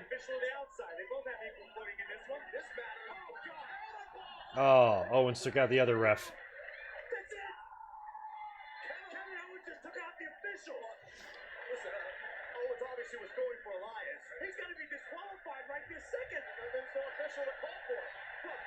Now you can use a chair. Wear his ass out. Let's see that TV 14 rating come to good use here. Let's murder Shane McMahon. I think we'd all like to see that, right?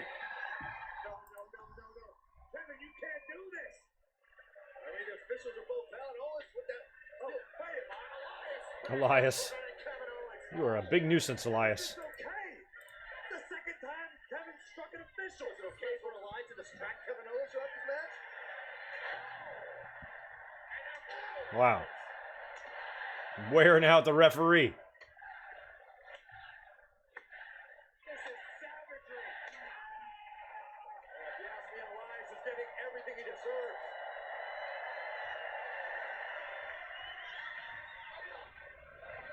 And now sending Elias into the timekeeper's area. If Shane McMahon wants to beat Kevin Owens, let Shane McMahon do it without the help of Elias. The enforcer is down. The official Take him out. Oh shit, the referee's gonna get up, he's gonna see.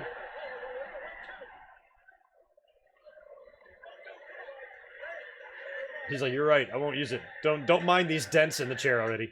That was nothing. He's gonna get low blowed. Yeah. Perfect. This match is definitely over now. Low blow into the stunner. Oh, and Shane didn't botch it this time. This match is over. Fuck off, Shane. 6 for 6 in my predictions. Not bad. I was worried I'd get them all wrong. Good, simple match. Nothing special, nothing crazy. They didn't overdo it.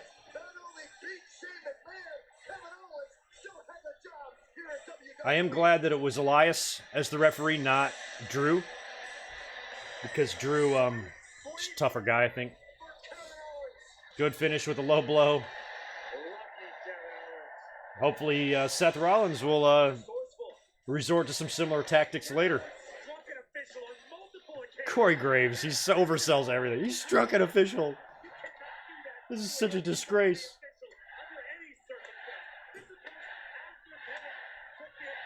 Jesus Christ, Graves, he didn't beat the hell out of the Nicholas's dad. It was Elias.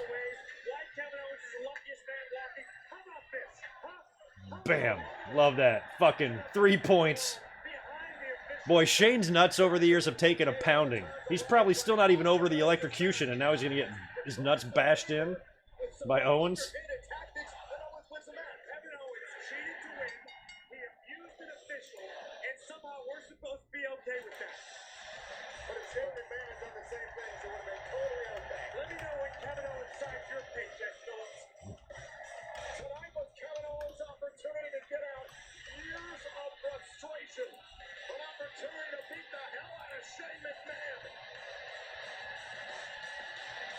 Throw him off the stage, yeah. Shane's a heel that makes me hate him hard. Like, I don't want to see his fucking face.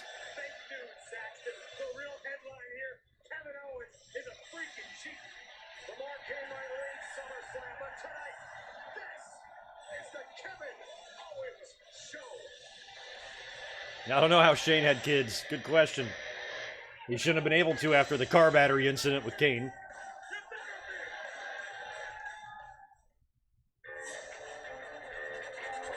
All right. What's next, guys? What do you got?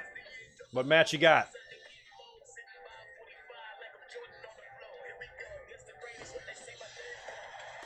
This is bad. Means this show is too predictable. Well, I mean, what has been bad about the outcome so far? I didn't want to see Ember Moon win. Thought that would have been boring. Didn't want to see Natalya win either. AJ and the OC need to keep rolling. Dolph wasn't going to beat Goldberg. Kevin Owens wasn't going to quit. I think there's plenty of time. We're only halfway through the matches here. We still got 2 world title matches coming up. What else we got? What are we missing? Oh, yeah, Bray and Balor. What else?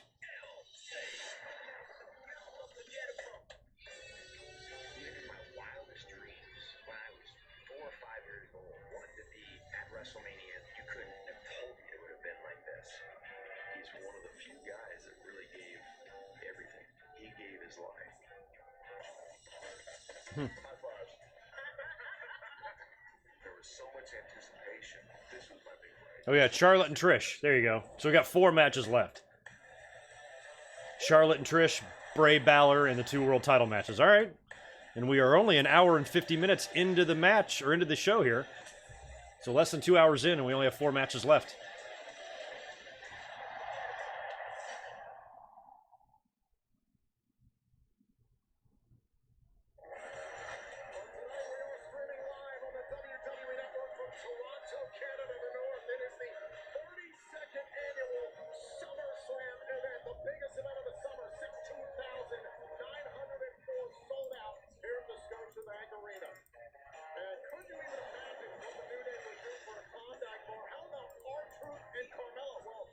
Oh yeah, we're gonna get a 24/7 change here, or is R-Truth gonna escape?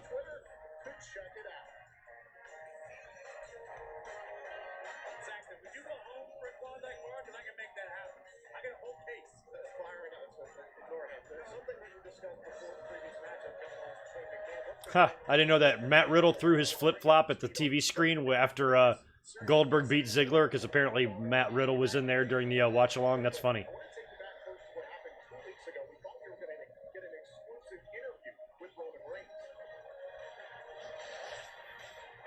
The big dog, Roman Reigns, is on his way, and Roman did tell us that he'd give us a little insight on who his opponent for SummerSlam will be, and here he is. Wait, Roman. Oh, do we have to show this? It's so fucking bad. Oh my god. That forklift shit was the worst thing I've ever seen. So yeah, maybe Roman's gonna come out now and we're gonna get some more answers here.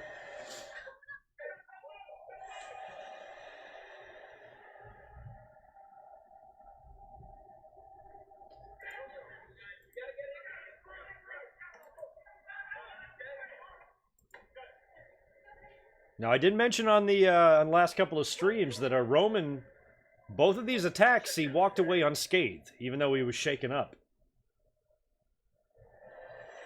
He'd be digging deep to go that far for Roman orchestrating all this himself. And I don't know why he would do that, but it did make me wonder. And the Joe involvement here adds an interesting twist. I just don't want to see it be Joe be the one behind it. I don't want to see all this be fake remorse. He's just trying to throw Roman off the trail. You know, like Triple H wasn't revealed to be behind the hit and run in that angle until a few months later. And if Joe is behind it, then all that means is another match between Joe and Roman that Joe is going to lose. So let's make this transition into Joe being a face. Maybe have him help out Roman a little bit.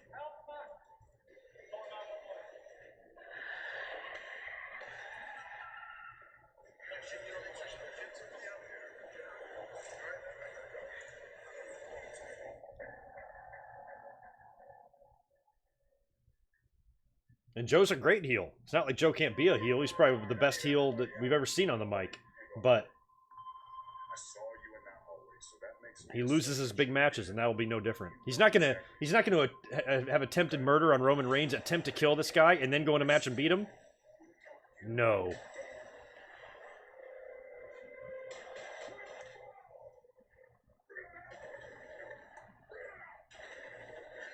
Braun being behind it, I'm also against.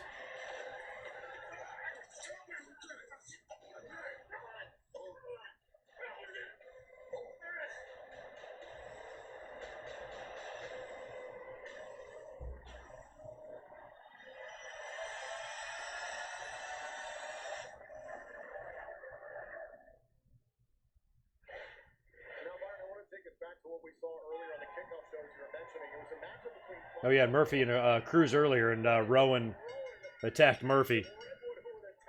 He said, "Keep my name out of your mouth." Like, well, that's what he did. He said your name. Your name is now out of his mouth. It's not even in there anymore. I hate that phrase. I hate keep my name out of your mouth almost as much as I'm renting space in your head. I'm so sick of hearing those fucking stupid ass phrases.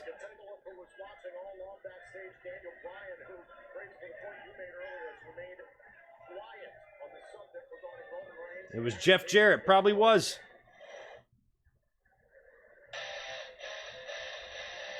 All right, Charlotte, Trish. Luke Harper. I'm into Luke Harper.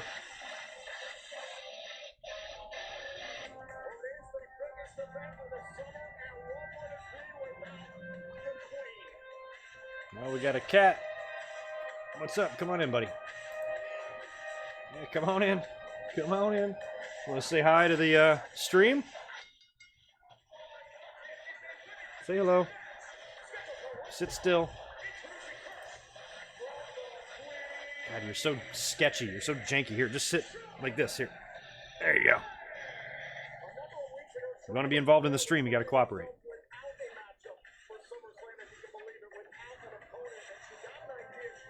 Nope, not going to work. You got to go. Bye. All right. I would never run over Roman Reigns. I have Roman Reigns' back. It would be funny if it was Rikishi.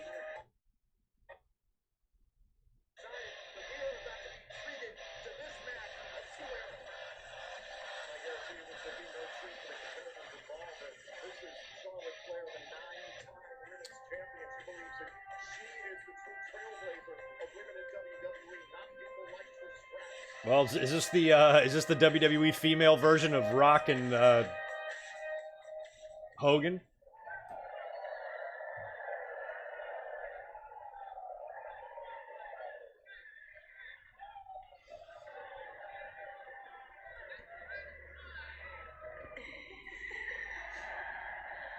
Pretty decent pop. Now this was it the same building or they changed buildings? But Trish's final match, or her retirement match in 06 was in Toronto, right? Against Lita. Trish looks good.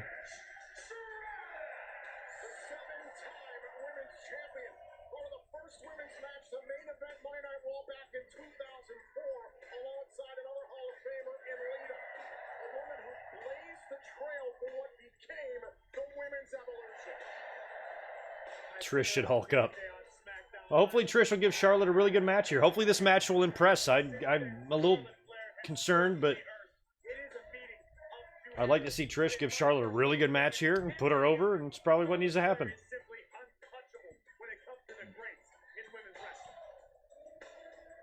Stratus had it admitted, you know, going into this, she did have some doubts. She did have some reservations because she wanted to find out if she really still had it. If she could really still go and hang. No, I don't know. I don't think this will be a squash. I don't think Charlotte will squash Trish in her hometown. I think the point of this is for Trish to really put up a good fight, but maybe I wouldn't necessarily call this a torch passing or anything like that, but something similar. An old champion coming back to put the new champ over. It's been done a million times. Nothing different here.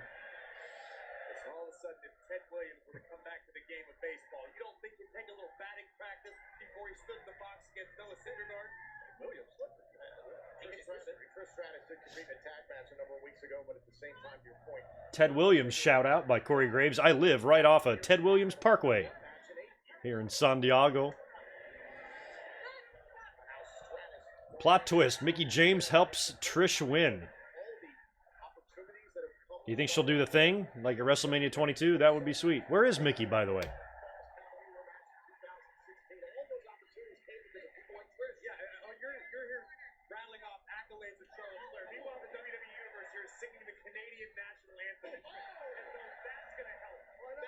Crowd seems like they're having fun.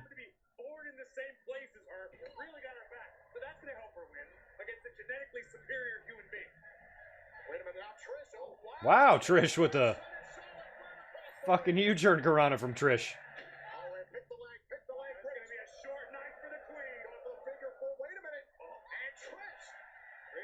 That was an interesting counter to the figure four that Charlotte pretty much did herself.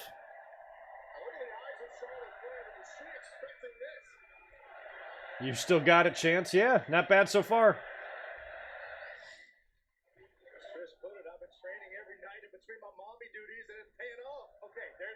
I'm glad that Trish has gotten herself in pretty good ring shape for this. That is an incredible task to be able to compete at this level and be a mother simultaneously. That said, you have Charlotte Flair across the ring who eats, sleeps, breathes this business, and does nothing but train and train and train. Well, now look at the power of Charlotte Flair. Ooh. Great counter by Stratus. And so far, Stratus has had an answer for everything Charlotte's thrown her way. Oh, it's Stratus through the ropes. Earlier, Stratus was telling Flair to shake it off. Ben, I have no idea. You thinking Tessa Blanchard is better than Charlotte is simply an opinion. It's not fact. And you have every right to think that. But their resumes are not the same. I'm still voting Charlotte is the best women's wrestler in the world.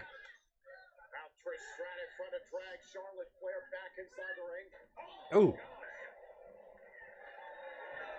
And Charlotte Flair had an opportunity there. Boy, did she take it. That's what makes the difference. That is why Charlotte is a 9-time women's champion. The ruthless streak, the in-ring IQ, constantly scheming and conniving mid-match. That easy. Whatever's necessary to pick up a victory. The match has not started for you. You need to hit the live button.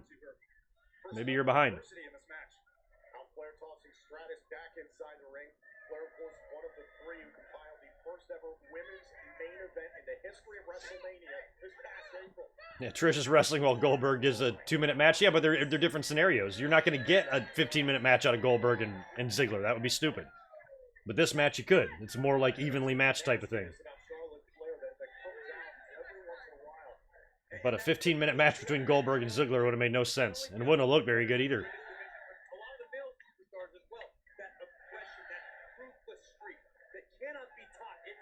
No, I don't. This is a different referee.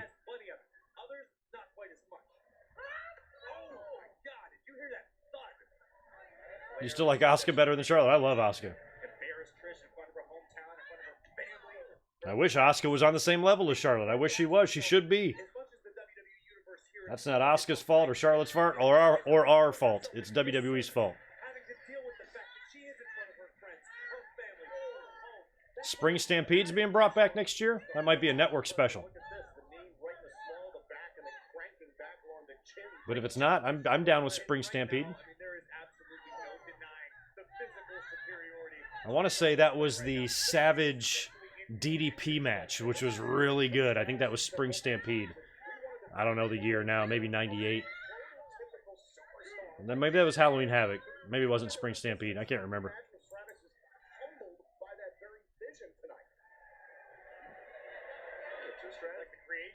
Overtaking the creator. I mean, again, I don't mean to discredit or speak low of anything that Trish Stratus has accomplished, because that's not the case. Trish was a trailblazer. She was a pioneer amongst that entire generation. But the fact is, nobody can do it like the Queen. So far, we haven't had any botches that have been too severe that I've seen so far. Match has been good. They're not trying to overdo it. They're not going too fast. Trish is holding her own in there. More buffering issues. Come on, network.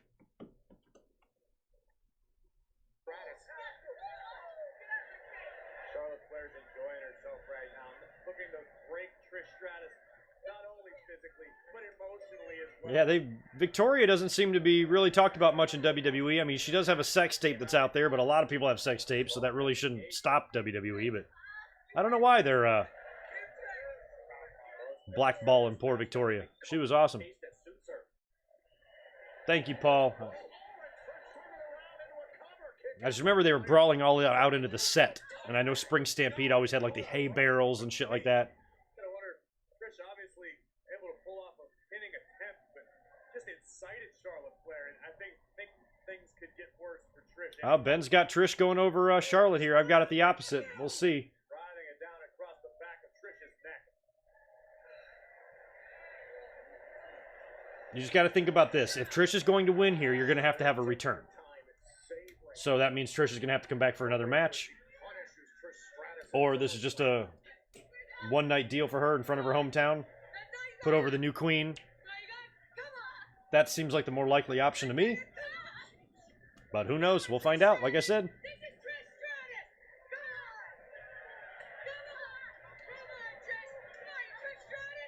In some cases, what I predict is opposite from what I want. In this case, what I predict is also what I want. But there's a lot of matches where what I want, I know is not going to happen, so I predict the other. But this is, I think Charlotte should win here. I'm standing by that.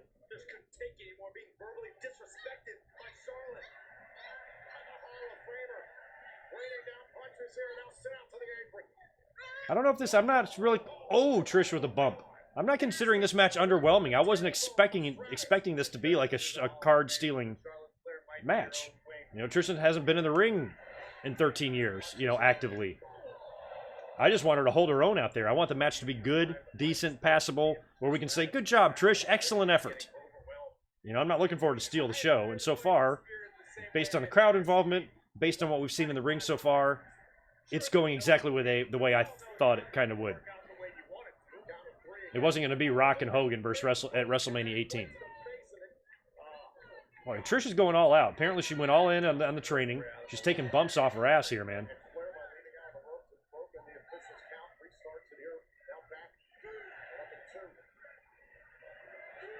Spectra, thanks for the $5. You're canceling your network over this. Okay. I haven't found the pay-per-view to be this bad. Well, that's cool. Do what you got to do. Thanks. Just resub for NXT. Yeah, we got a while till the next takeover, right? So you might be good to go for a little break here. I would say give it a chance. We got still 2 big world title matches coming up, and we got Bray Wyatt and Balor. You never know what's going to happen in those.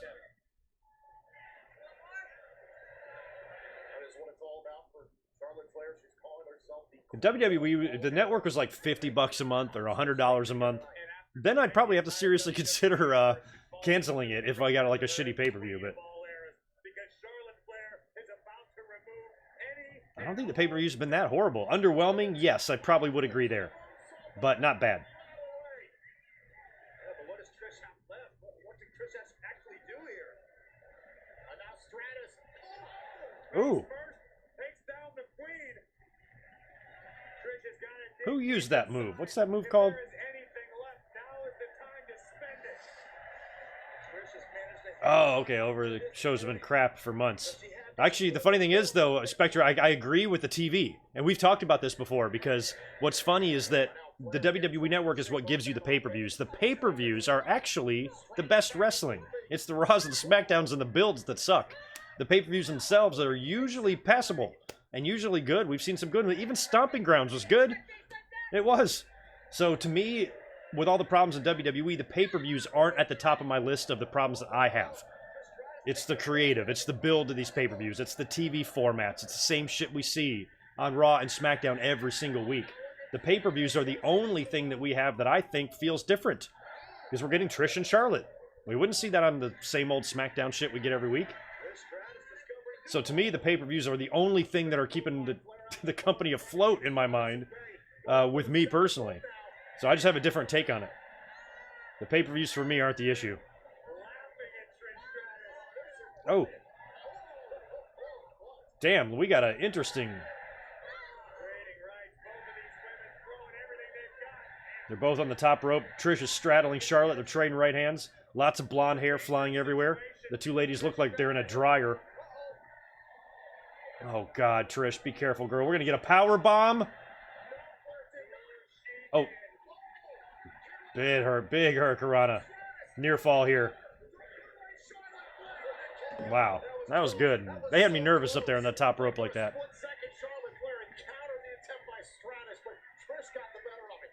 Multiple times in this matchup, Trish has been able to use her momentum, shift her weight at the right time. Charlotte's in Never Never Land.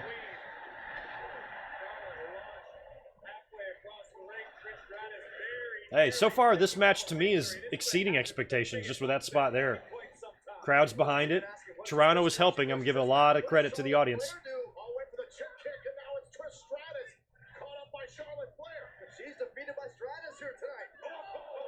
Another good spot there.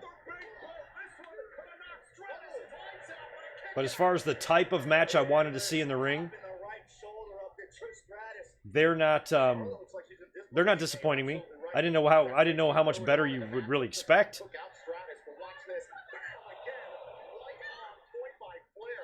Crowd's into it too.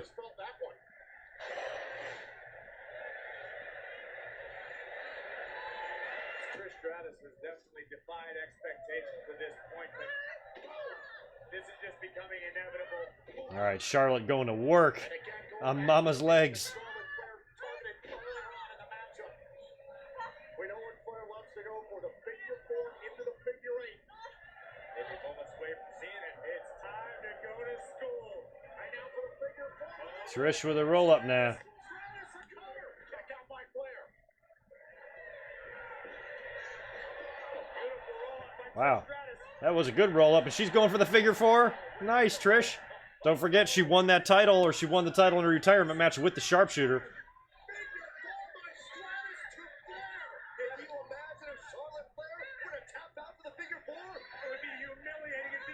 Trish, your shoulders are down, girl. No, Corey sees it.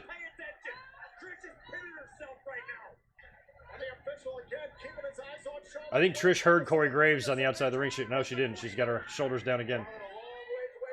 Oh, she's bridging up like Charlotte. Go, Trish. Watch your neck, girl. Wow. Damn, she's not going to tap out her own move. There, Charlotte's getting out of it. She'll get out of it.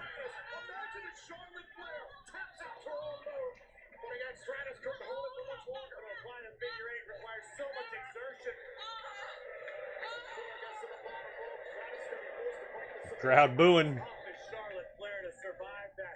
match has not been bad.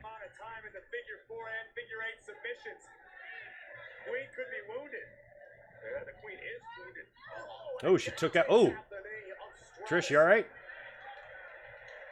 She took a shot to the face by accident. This is awesome, chant. Flair missed the spear. Trish has got her. She's going for Stratus faction. Oh, Charlotte did all the work on that. No way.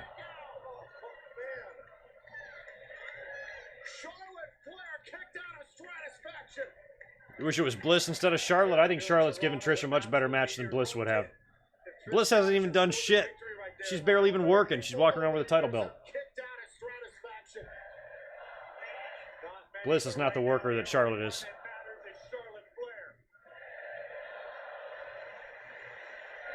This is awesome chance for now until the Queen picks up the win. Look at this. Nice. Now they're both on their knees trading blows.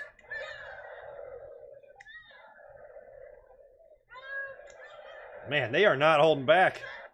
Oh, come on, network. Don't do this to me now. This is like the best part of the match. Oh, this fucking network. All right, there we go.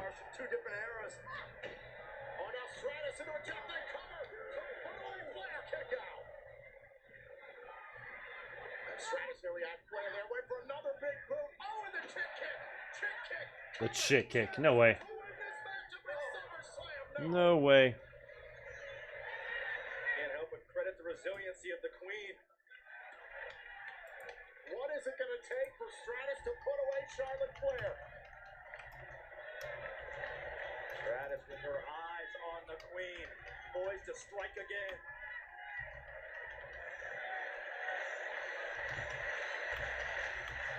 It's Trish Stratus, one more big move away. Oh. Connected just in time. I think both women had the same idea. Charlotte with those long legs connected. Oh, figure four. Here we go. Or figure eight. Excuse me. Will Charlotte bridge? Can Trish hold on? That was Trish at serious peril. Painful enough for the figure four. Trish Stratus, center of the ring, trying to survive. Oh, she's going to bridge up. She's going to have to tap. Unless Trish can drag herself. I don't think she can, though. She's got to tap. How much can Trish endure? Yeah.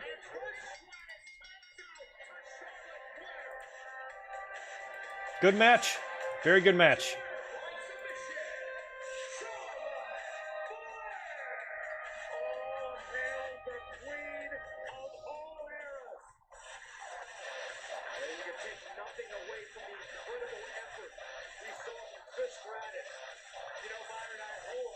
Mike, thank you for the $2. Yeah, that was a hard-fought win for Charlotte. Tessa versus Charlotte, one of your dream matches now for sure. I mean, outside of the WWE, she's really the one name. That was good. Trish should be proud, man. But in the end, there can only be one Queen.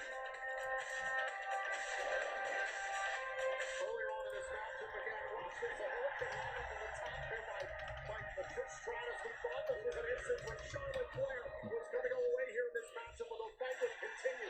Stratus going for her patented finish. Trish brought it. She absolutely did. She was in there with the best and hung with the best. I was nervous that this match would not be good. And the way it was going, I'm like, oh, the ladies are hitting everything. They seem to be working good together. They got some chemistry. Trish was digging in deep. She wasn't out there to, like, walk through the match. She wasn't out there to give the fans a thrill. She was out there to fucking work, and she did. That was two tough women going at each other.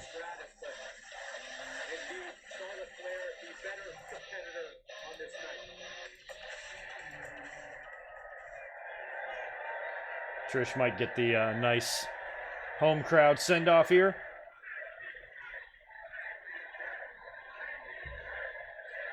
Hell yeah, Trish.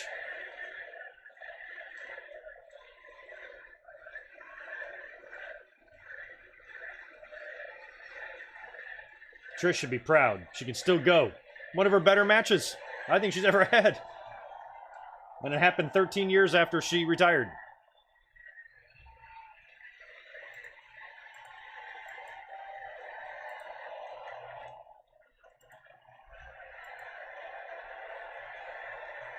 That's why we love you, Trish. That's why you're a legend. And that's why my stream is fucking up.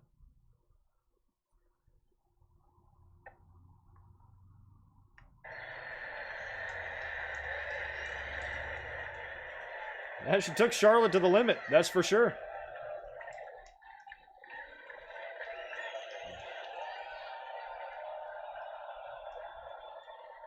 Good job, Trish. I don't know. What do you guys think? She gonna? We'll see her again in the ring one of these days, or maybe done for now.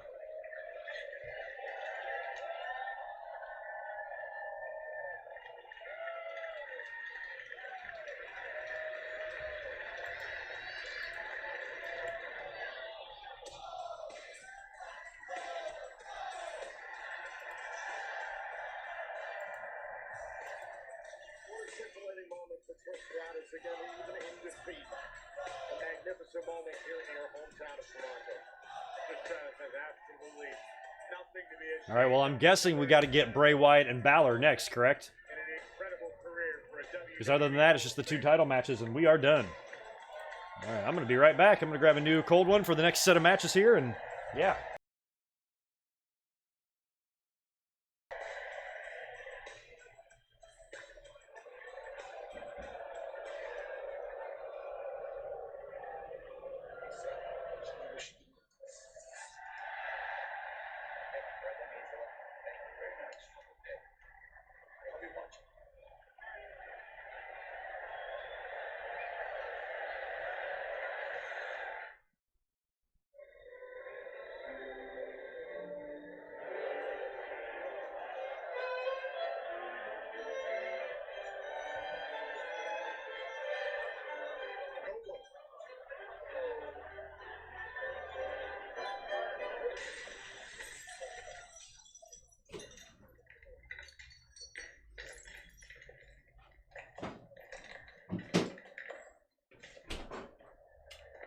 Sorry about your ceiling.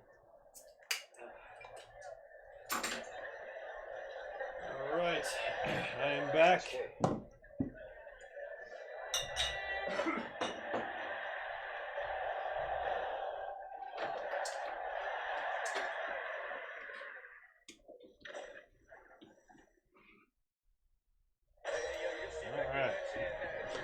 Good win for Charlotte. What's next? We getting a title match or are we getting Bray and Balor?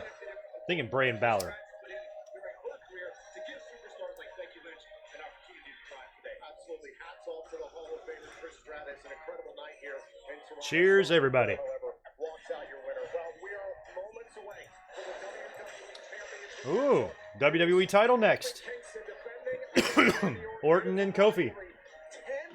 See if I can continue my perfect streak here. I've got Kofi retaining. I have not missed a match yet, and we only have 2 left. at SummerSlam. You come out here and you brag about I miss Bret Hart. work for the last 11 years. It's only because of me.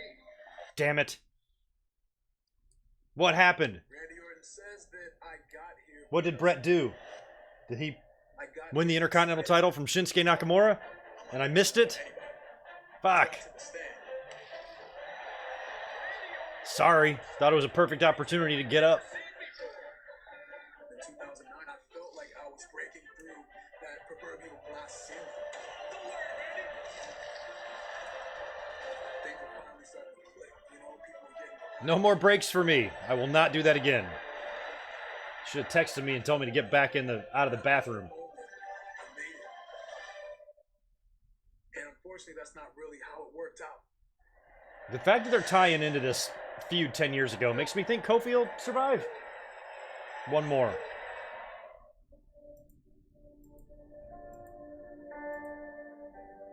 Kofi Kingston is stupid for thinking that he can hang with me. Oh, he just said some stuff to Seth? Okay, so were they together? Okay. Damn, how did I miss that? That sucks. That it was Randy who had used his influence to hold me back. You know what? I did hold Kofi Kingston down because Kofi wasn't on my level. You pissed me off. You get sent right back to the bottom of the ladder. Regardless of all of that, I just had to stay positive, keep on grinding. Yeah, I think it would be weird for Kofi to like hand select Orton as his opponent, tie into all the history they've had, and then Orton beats him. I think Kofi wins here. Because I took Ali out. The rest was history. Brett had a live sex celebration with Lita. I don't know if I'm glad I missed that, Joey. Do you think he used some of his hair grease for... never mind. Too much. TMI. Yeah, Orton won his first title right here in Toronto in 2004 against that invisible man that we don't talk about. But I don't think that's a guarantee that he'll win it here.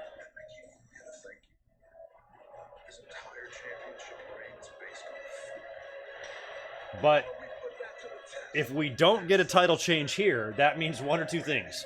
We're either getting no title changes on the whole show, or Seth will win the Universal title.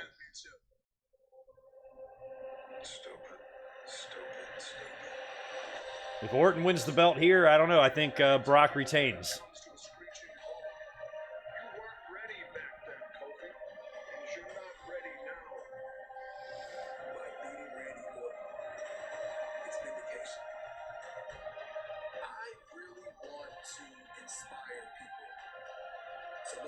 Well, we definitely know Balor and The Fiend are up next, unless they main event.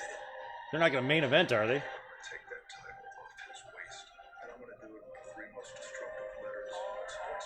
Oh, yeah, it was Stevie Richards who Orton beat for the title. That's right.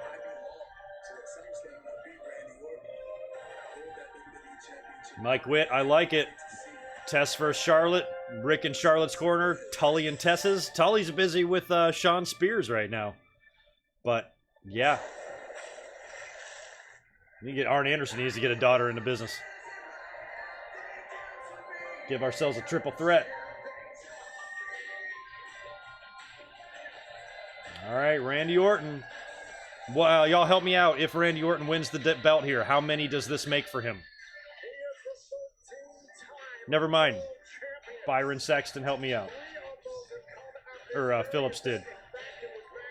So this will be his 14th if he wins.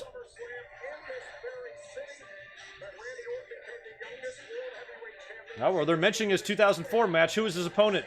Phillips, I forgot. What was his name? Chris Jericho or something?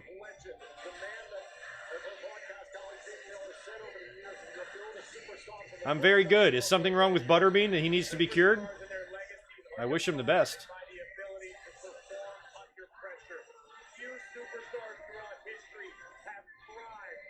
If I get all the predictions right, I could shave my beard. I could. I look terrible without my goatee. I look like an idiot. But it wouldn't take long to grow back. It's not very long. It's not like I grow it out. I grow this shit back in a week.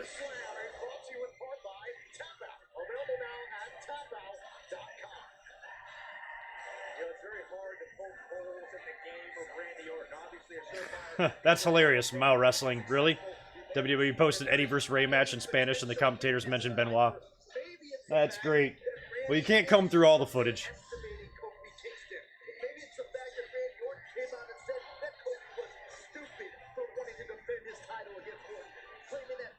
I remember being slightly disappointed with the 2004 SummerSlam. Was that the same SummerSlam with Eugene and Triple H? Right? because if that's the same one, I loved the build. I thought it was one of the best builds they've ever done to a match, and the match sucked. I mean, I thought we were going to see blood and guts and violence and craziness, and it was the exact opposite of that. And that year, I did predict Randy Orton to beat Benoit. I felt like he would. It was a like, JBL Undertaker match or something like that, too. I just remember not loving the pay-per-view very much. And I thought the Eugene Triple H build was really good when he attacked like William Regal in the hotel room and all that. And even though it was a fucked up character and an angle for WWE to do to even have the Eugene character, you know, tapping into his emotions and stuff like that, and Triple H being so evil and everything, I thought it was great. And the payoff sucked.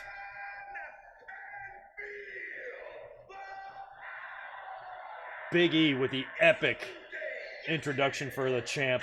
You gotta think about this. This is a moment that has sat in the mind of Kofi Kingston for a decade. This chance, this opportunity. All right, Kofi. To prove him wrong. Let's win you one more here. Being Randy Orton.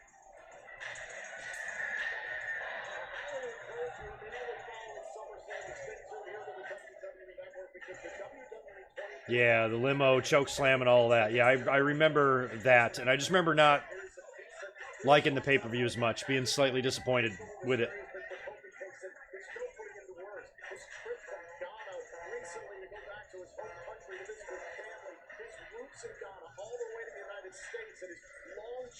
I mean, hell, I'm thinking, you know, with The Fiend, you know, maybe you do put one of these belts on Bray Wyatt, and you might need that belt on a babyface for him to take it off. You're mentioning Mike Witt there. Appreciate another $5 having Randy Orton and Bray Wyatt come back full circle with Orton winning the title, and The Fiend takes the title from him. But I like Bray Wyatt as like the evil guy that preys on babyfaces type of thing. I just think Kofi would be a better person for Bray to devour kind of thing. But with all the history with Randy Orton, that certainly makes sense, what you're proposing.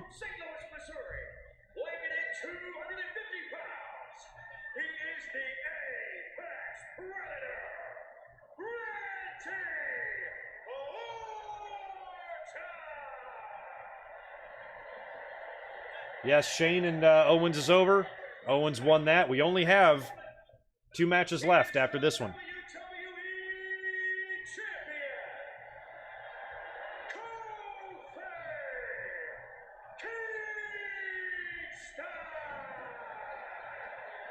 I've often compared Kofi Kingston's WWE Championship reign to a kid with a fresh driver's license and a sports car. Unfortunately, tonight for Kofi Kingston, the check engine light just came on, and the low fuel light just came on. Kofi's fairy tale is about to come to an end at the hands of the Viper.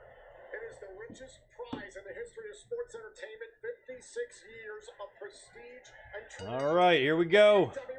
Kofi, you going to survive one more? Kofi Kingston. Oh, check this out. Randy Orton's offering him a pancake. Kofi's offended by it. You're the one that brought the pancake out here. Jesus, Kofi.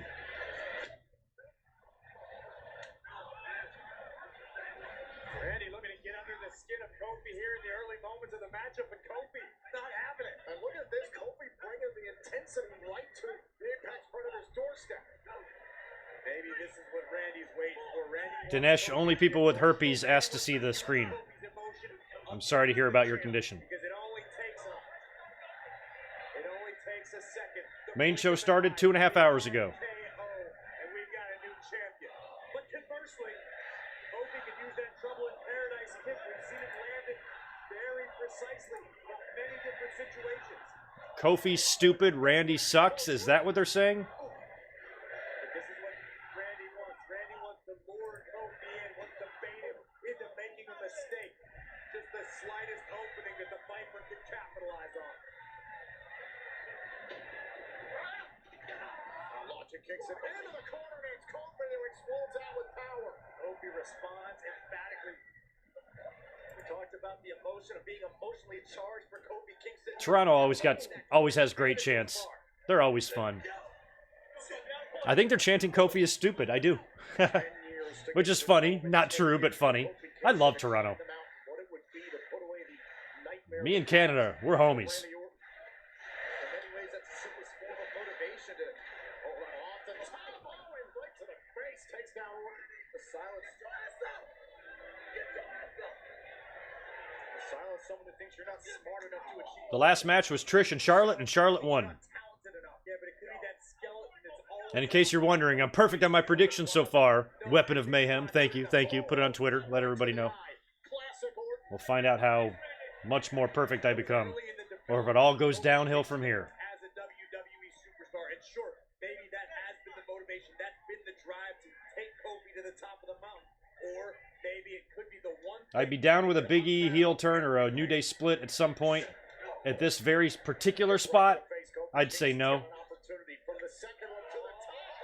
But you got to wonder if it would be an excellent way to take the belt off of Kofi, keep him strong, if you will, if you did some sort of a split or a heel turn. But I don't know. As far as I'm concerned, I can have the New Day together forever.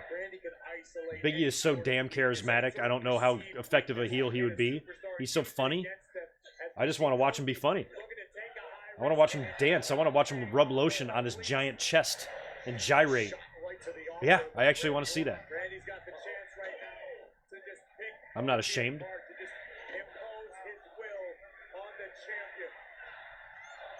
I'm wondering, will Roman, no Roman on SummerSlam? No, but we could still see a segment involving him. Wouldn't be surprised.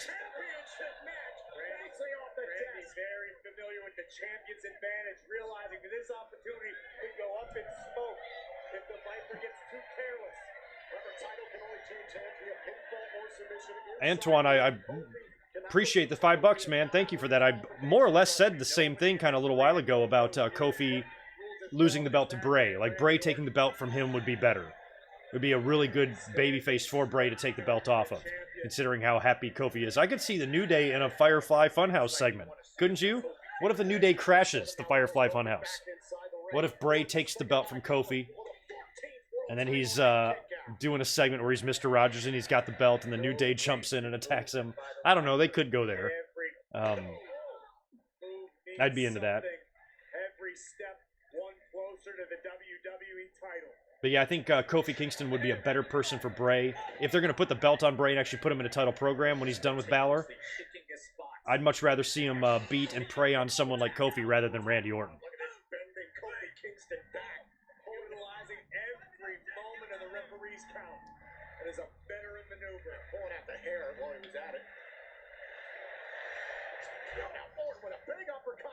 I think Randy's athletic enough and in good enough shape he can wrestle until he wants to. I mean, he's older now, but he's not, you know, in terms of wrestling, I mean, you have 50-year-old Goldberg out there who's a lot less capable than Randy Orton. So if he can go to 50, Randy can go to 50. But Randy will probably eventually do the John Cena Triple H thing where he's coming in, and Jericho, guys like that. He's not on the house show loops, you know, 300 days a year. He's coming in, working pay-per-views a few times a year, living off his legend status. That'll be the future for Orton, I'm sure. Because when you start doing a schedule like that, it also prolongs how long you can be in the ring. You can't work 280 dates at age 39 and 40 and 41. That's crazy, man. Unless you're AJ Styles, I guess.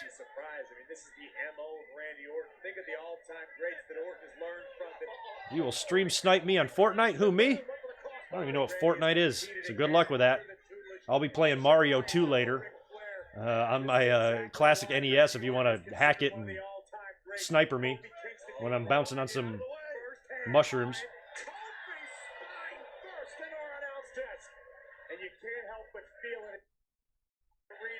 Hey, this is TV-14. They are doing a lot of bleeping.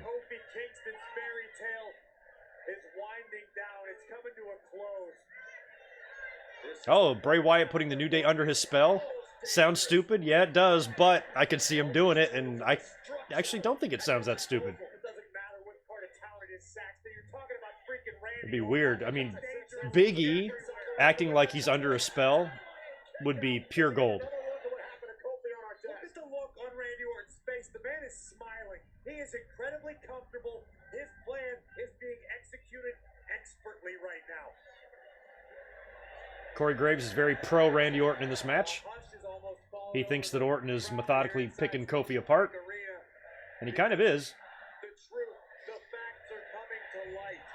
It's becoming uncomfortable. You're watching a feel-good story come to an end. Look, you have to expect that when you're in a match with Randy Orton. It's going to get uncomfortable. It's going to be an uphill battle because you are in there with one of the absolute... Yeah, barring any sort of injury, Randy Orton will be throwing RKOs until he's physically unable to anymore. As much as anybody, Kofi Kingston has been an exciting WWE champion, but you can't live life 100 miles an hour and expect it to last long. That's the only way Kofi knows how. Exactly. It's got to be Balor and Bray next. I can't imagine them being the main event, but shit, maybe. But no, I'm going Balor and Bray next, and Seth and Brock will be the main event. Because it is the true main event. Superplex here on the champion. Hey, good point there, Rob Woods. They did do something with Xavier, did they not? Wasn't he mesmerized or entranced by something at one point? Might be onto something. Good job. Brand new champion. Trying to rip Kingston off of the top turnbuckle. Kofi doing his best to keep his footing. Oh, another headbutt. Randy Orton right back on the attack. Trying to get his balance here. Kofi desperately trying to hold on, trying to prevent this superplex from actually happening. And trying to rip Kofi Kingston off the top turnbuckle. The WWE Superplex spot possibly here. Kofi's trying desperately to preserve his championship reign. His dream, hang on for a few extra seconds, maybe one more day. But Kofi realizes it is in big-time jeopardy at the hands of the Viper. Now Kofi Kingston back up to the top, and the DDT connects. Kingston needed a Hail Mary. Crowd didn't even notice that was an offensive move by Kofi. Kofi just roll over, make the cover. He's gotten a lot of taken out of him here by Randy Orton. Remember all the damage done outside the ring by the Viper. Watch this again. Cover kick out by Orton.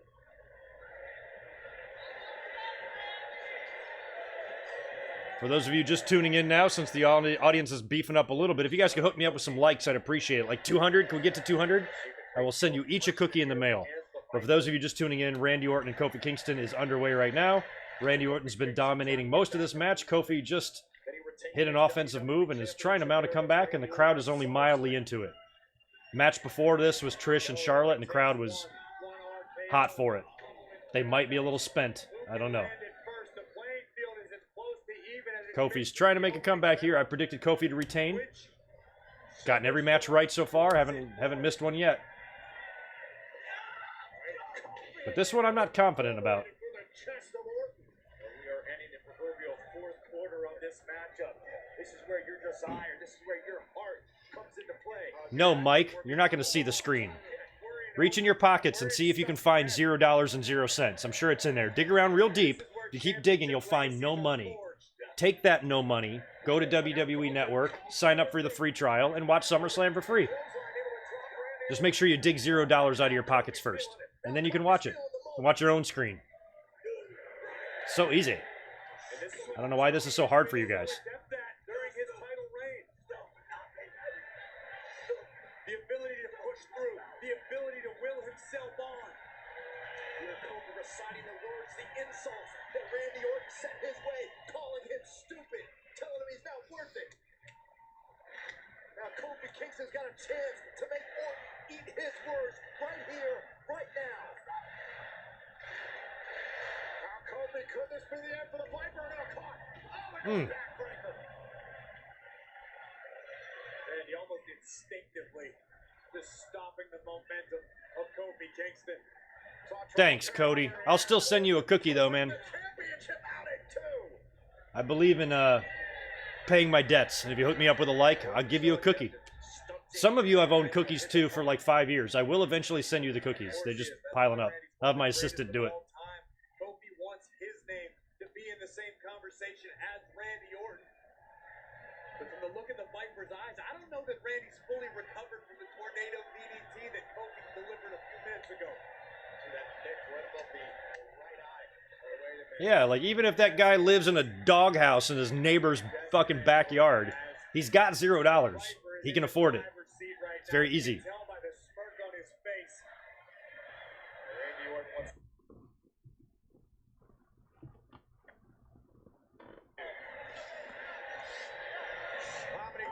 seen this over the years. Oh, wait a minute. Kofi Kingston. Kofi launching Orton to the outside. All right, Orton took a backdrop over the top rope. Kofi might go launching himself here. Very mild, lukewarm reaction from the audience for most of this match here. Kofi trying to will himself up to the top rope. Damn, I got to start baking some cookies, y'all. Good. Kofi Kingston absolutely risking his health and well-being to take out Orton. Kofi realizes that's what he's got to do. If Kofi wants any chance of retaining his most prized possession tonight, it's going to take big, spectacular, risky maneuvers like that. Down to 5, now rolling Orton back inside the ring, nearly dead weight there. And Kofi doesn't want to settle for a count-out victory. He wants to pin Randy Orton in the middle of that ring. And what a statement that would be for Kingston. Now going up to the top turnbuckle. Randy Orton days and the crossbody. There's the cover. Oh. Viper and a kick out. Come on, Kofi. Don't let me down. I'm going for that perfect SummerSlam prediction record. You have to admit it. Everyone can feel it. Kofi Kingston can feel it. Randy Orton can feel it. Kofi blowing caution to the wind because he needs to. He realizes the WWE title, this dream come true, is slipping through his fingers. Shoved off there by Randy. Oh, no. Went for the kick right between the eyes. The hell was that noise? Randy Orton's got him in his clutches. Oh, DDT. Well, since they went through the trouble of advertising a TV-14 rating for this, and we haven't seen anything really TV-14 yet, I do think that Brock and Seth could have some blood. Yes, definitely. Good question, Tristan. I don't know. My favorite match so far tonight. Let's think. I might go Trish Charlotte, to be honest with you. Shane and Owens was good. Goldberg and Dolph was good. Yeah, I'm going to go Trish Charlotte so far. Can't believe I'm saying that. But yeah, that's the match I enjoyed the most. Because I thought Trish just did incredibly well. I was proud of her. Proud of her. We all do. It's the laws of the jungle and survival of the fittest. Yeah, my network's been sketch ever since they reformatted. And I've never had a problem with it ever. And used to brag how my network is perfect. Sick smile on the face of Orton. Can taste the championship coming his way. Could this be it for Kofi Kingston? Bloodthirsty look on the face of Orton's waiting for that RKO. Kofi's gonna counter it. Oh, now look at Randy. Backslide. Oof. So that match can't end with a backslide. Trouble in Paradise missed. Kick to Orton's head. Kofi going to the top. Orton's staggered. Oh, RKO. Is that it? Is this going to get his foot on the ropes? Kofi's rolling. Orton can't pin him. Wow, that was awesome. I don't think he's going to pin him. Kofi's close to the ropes. He's going to have to hit him with another one if he wants to pin him. Randy Orton picking his spot. Damn, nailed that. Perfect. Than the blink of an eye. The realization is washing over Orton. Here's the problem again. Waited too long. Wasn't able to capitalize in the moment because how much has been taken out of these superstars. Kofi Kingston on instinct alone, rolling outside the ring, preventing Orton from going for a cover. That's all Kofi had the ability to do, but it was a smart move. Yeah, but it's like rolling over in bed in the middle of the night, now feeling your significant other right there. No matter what's happening, you know. Right in front of Kofi, right kids. Kofi sucks? That's not his kids, is it? Is that Kofi's kids in the front row? No way. I think it is. Randy Orton is staring. Kofi's family right. Damn, it is his kids. Come on, Kofi. Oh, they're ringing the bell. Double count out and my network's glitching out. Come on, what the fuck's happening? I'm guessing it's a count out, right? It sets Kofi Kingston. Kofi's lost it. But Orton was trying to humiliate Kofi savoring the Fans are victory. pissed. Can't believe they did a count out here. Well, maybe it was to Or a DQ or whatever. sick. But that's what makes Randy Orton tick, and that's why he should be for all intents They're not happy, so they're setting up a rematch here is all they're doing. He's got in his hand a kendo stick. This is what happens. Which is one thing that I did mention in the predictions, that I'm all for Randy Orton winning the title, but maybe not here at SummerSlam. Maybe they prolong it one more pay-per-view. I'm thinking Seth's going to win, y'all. I'm thinking I'm going to go perfect in my predictions. Well, maybe not now. I don't know if technically I'm perfect on this. The gist of my prediction is I thought Kofi should remain champion past SummerSlam. Can't blame Kofi Kingston for his reaction. And the official's trying to talk some sense into Kofi Kingston. He's not going to. Listen, Kofi just has a kendo stick. Go get a chair, dude. I understand Kofi's mentality right now. Any father would.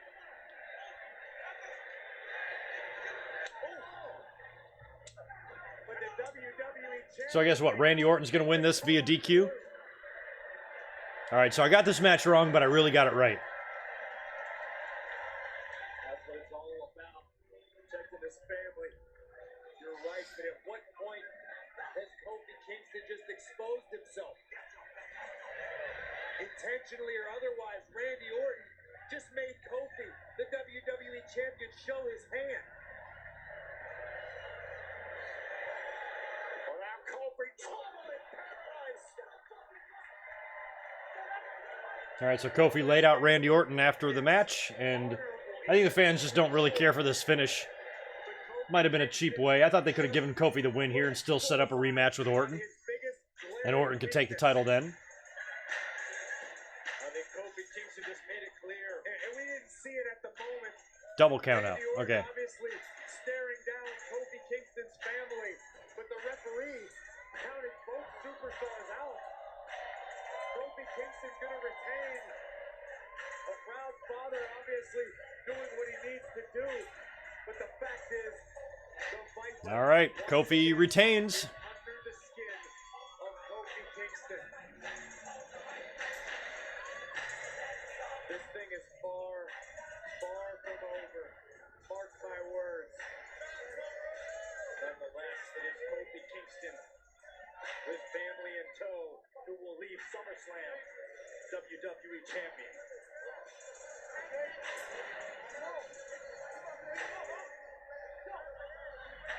His kids are cute as shit.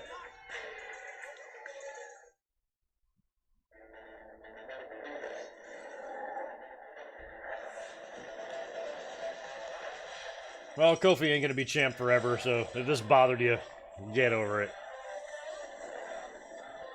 Prediction's still intact. I know, I guess technically I'm wrong on this one because I predicted Kofi to win, but really I predicted him to retain. That's all I really cared about. We gotta be getting Bray and Balor next, I'm guessing.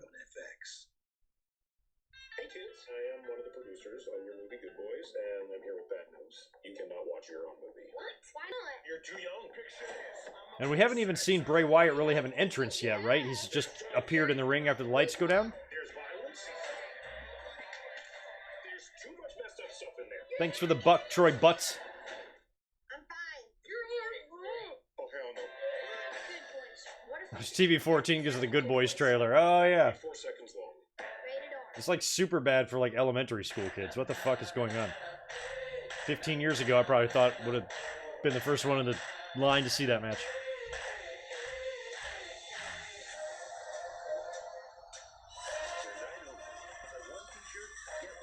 Yeah, I'm thinking we're going to get a Roman segment too. That's true. We might get that now or after Bray and Balor.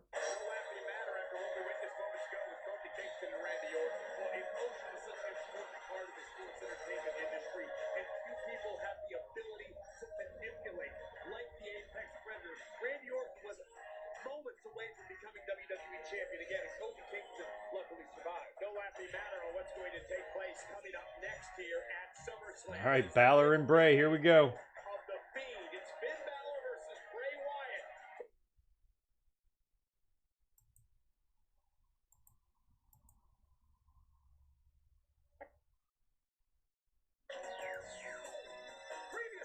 Previously on Firefly Funhouse. Did you miss me? I always miss you, Bray. Always. This is my special place. Wowie, wowie, we're gonna have so much fun here. What's up, man? This is no time for games. But don't worry, there's still a lot of darkness in this old noggin.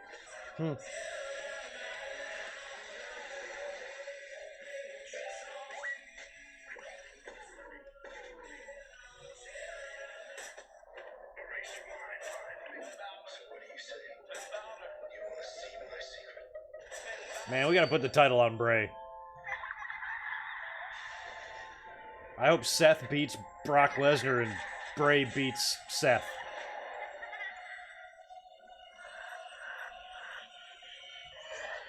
I mean, I'm guessing Finn's going to be gone for a bit. I mean, that what was being reported that he requested and was granted some time off, probably take maybe 2 months, a few weeks off, and then maybe when he comes back, they can pair him with the OC boys, provided the whole damn angle isn't dropped by then. It's Miller time. It's Stella time. I don't know how Bray Wyatt's mind works, but the puppets and this whole new fiend persona, clearly Bray is more twisted and messed up than ever. But I've stared fear in the eyes before. I mean, I'd really be disappointed if WWE screwed this up. They've essentially rebooted Bray. I mean, they've reset the whole button. If this gets over, that loss to John Cena at WrestleMania and any other stupid shit they did with him doesn't even matter. You know, like, As fans of yours, they just don't screw it up. God. you are an extraordinary man. The Fiend is no man. The Fiend is an abomination. The Fiend is power. The Fiend remembers. And I'm still guessing, does he wrestle with that mask off? He has to, right?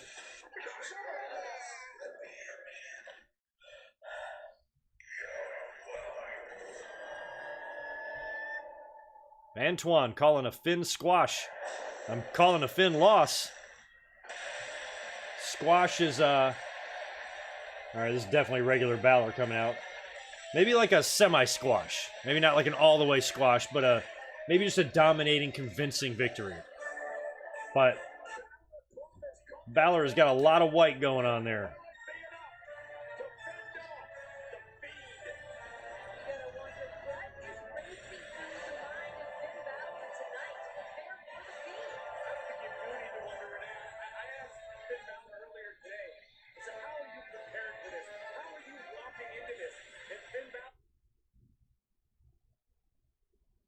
Yeah, no Demon. Well, that's all right. I mean, I thought it would be perfect to have the Demon here and have Demon suffer his first main roster loss against Bray. But whatever. Seth match is going to be next, provided we don't get a Roman segment first. We may get that. I don't know if I've ever seen Balor in all white.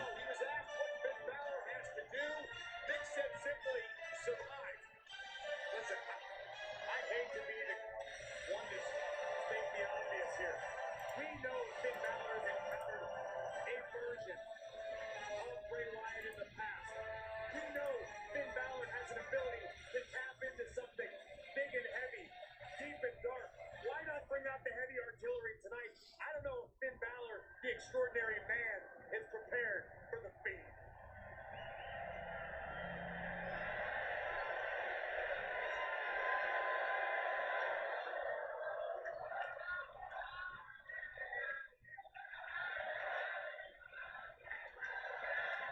WWE has an MSG show in a month.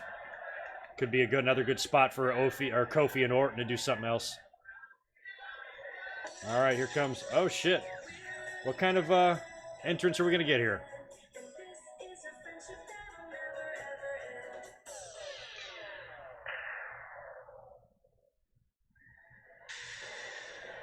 Foley was on the kickoff too, putting over the mandible claw. We'll see if Bray uses it as a finish tonight, because we know he's winning.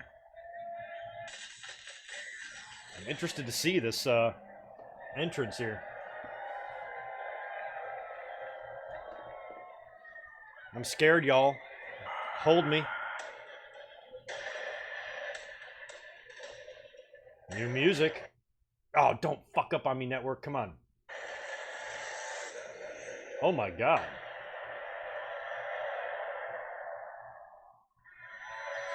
It's an interesting. Is that a mask?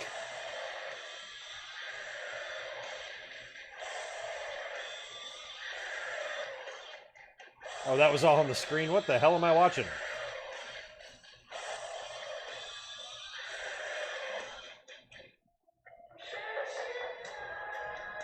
Oh, I like it. It's a twist on his old theme.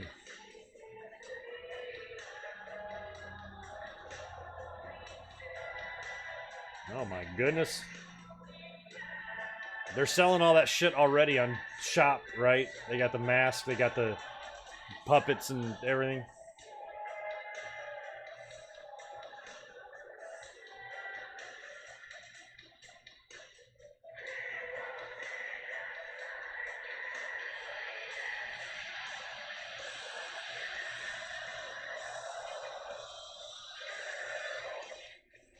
I don't even really care much for the Fiend name. Wow, that's quite the visual. That probably looks cool live.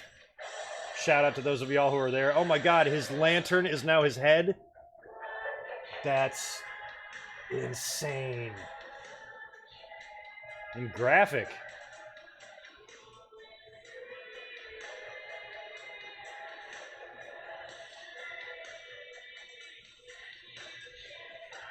Surprised they're letting him carry around a fucking severed head. And he's got the hair as the handle to the lantern. That is so cool. Damn, look at his eyes and shit.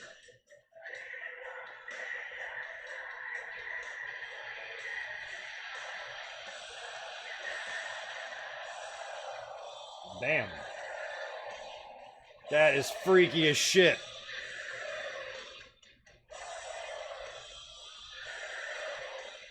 Some fucking hardcore shit. His eyes are sewn shut. So is he gonna wear this mask or not?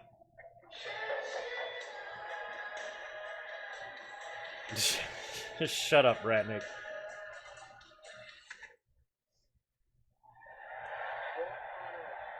What? Look at Balor's like, huh?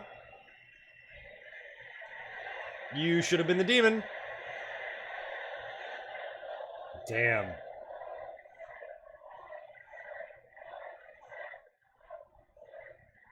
He's gonna wrestle with that thing on. Finn Balor's expression told the story.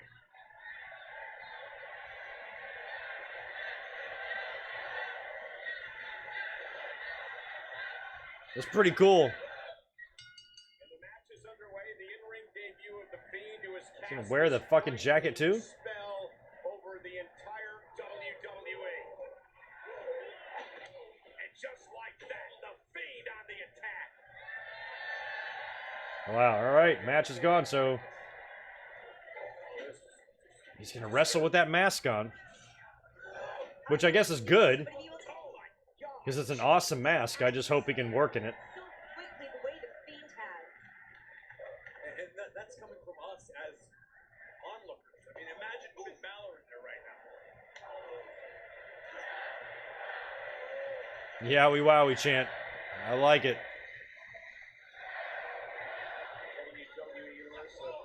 Hey, why don't you smash the thumbs up for Bray Wyatt for an awesome gimmick? Give me a like on this video. Get me up to 200. I appreciate it. Stopping him in his tracks. And just like this, the Fiend. Do you think it's possible that Balor, who's trying to fight back, before Bray Wyatt, or I'm sorry, before Finn Balor takes his reported time off that he's been granted, if maybe this is just the first match, maybe he comes out on Raw and says, you know, I'm going to challenge the Fiend again. This time I'm going to be the Demon. You actually get the Demon on Raw. You have a rematch, either on Raw or the next pay-per-view, and have... Ooh, he did the Zeus neck whip. And then have Bray beat the Demon there and do it in another match. This is just the first. And then Bray goes off and does it, or I keep saying Bray, then Balor goes off and does his time off. So you still could do the Demon. Maybe Balor feels the only way he can fight this guy is to be the Demon. God, that's a freaky ass mask, man. Imagine the expression Who was it that called out the Finn Balor squash? I think you might be right.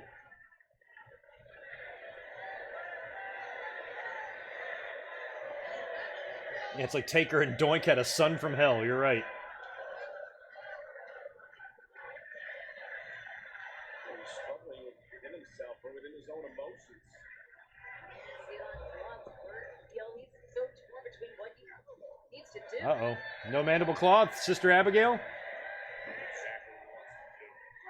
Shades of the Oh, Balor countered. Sister Abigail and Finn Balor now trying to rally with a sling blade and now dropping the Fiend into the corner. And Balor now on the attack. Fight from Finn. Takedown by Balor and there's the stomp. And he's Stomp right to the face. broken out of the funk that he was caught up in early on in this matchup as he was as mesmerized by the Fiend as all of us were. And Finn now showing some signs of life as he fights back into this, driving the Fiend into the corner again. Time for Finn to assess exactly what the Fiend is made of as Finn goes up top. And Finn Balor looking to slay the Fiend here tonight with the coup de grace. Oh, got him in the mandible claw. Wow. That's it. He better not get out of this. This needs to be the finish. Those fingers struck down the throat into the gullet of Finn Balor by the Fiend. Finn trying to Come on, put him down. There, he's Finn is it's out. done. He's done. The Fiend with the victory. Pretty good.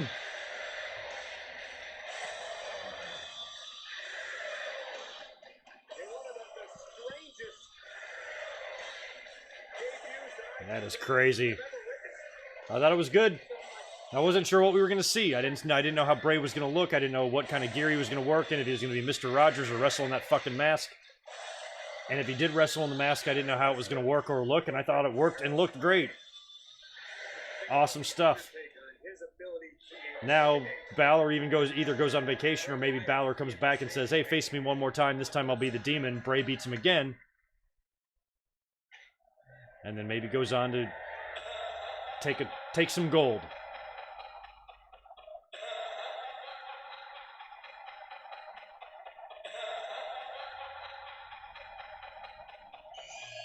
Yes, the Fiend one called it. Good job. I don't think there's anybody that was calling a Balor victory there, but good job. God, that's weird. Where is he? Is he still in the ring or is he in the entrance? Damn. I liked it. Damn, Balor. Holy shit, dude. Telling you, I'd love to see this Bray Wyatt against Mankind when he first came into WWE in like '96. That would probably be the match. That would be the best match you could ever hope for. You talk about crazy. That was awesome, and the crowd agrees.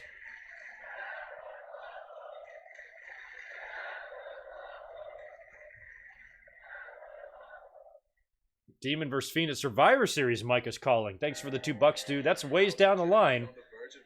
I almost think they could do it before Balor leaves, you know? Like if he's going to take some time off, do it now instead of waiting.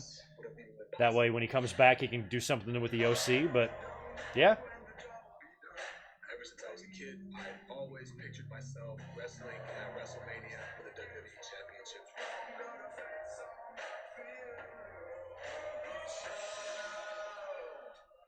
There's a golden Hey, buddy. circle of guys who Your food's in the other room. picture, and you can tell he wasn't always in I don't think he understands. make the best of what he was given and kept pushing through. I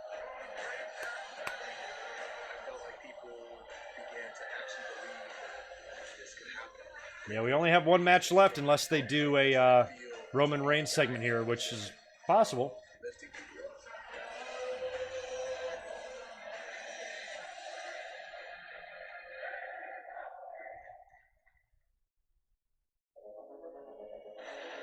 All right, this is the next pay-per-view, September 15th.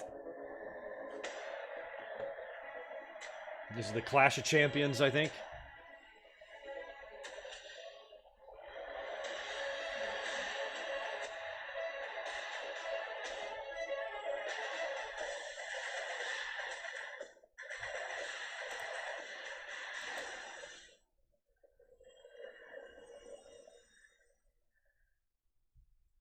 It is the next time we come your way on pay-per-view streaming live on the Oh, it's in Charlotte. Very cool. North Carolina. We are still stunned after what we witnessed moments ago. The debut of the Fiend for Bray Wyatt. That debut was crazy. Because it is now time for our Universal. Hey, Bray versus Kevin Sullivan would be fun too. All right, here we go. Lesnar and Rollins. So again, no Roman. Lopsided rivalry since Brock cashed in the Money in the Bank last month at Extreme Rules. Roman doesn't get involved in this match, does he? We told you so.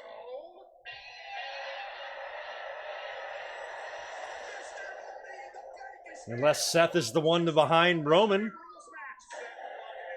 And Seth beats Brock here, and then Roman comes out at the end and says, "It was you, damn it," and I don't know. What the fuck? And Seth turns heel.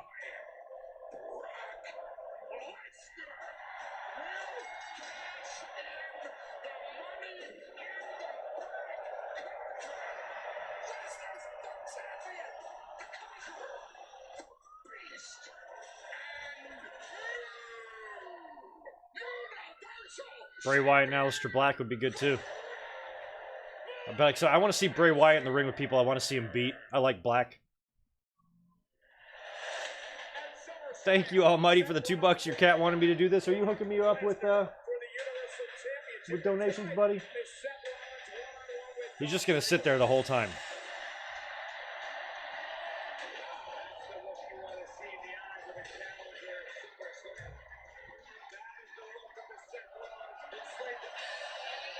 Because another thing about Roman is they've been talking about his hit and run shit all throughout the night. They talked about it in the kickoff show. They talked about it now. I just thought this was all leading up to a segment, him coming out to the ring, grabbing the mic, and demanding whoever's behind the mastermind behind this come out, whatever, something like that. But we haven't seen that. Now they're promoting the main event, and that's it. So okay.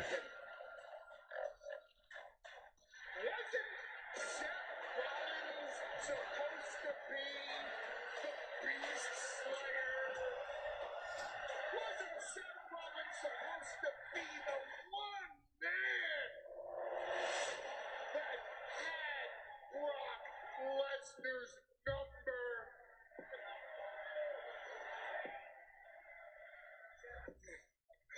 Isn't he supposed to be the big hero?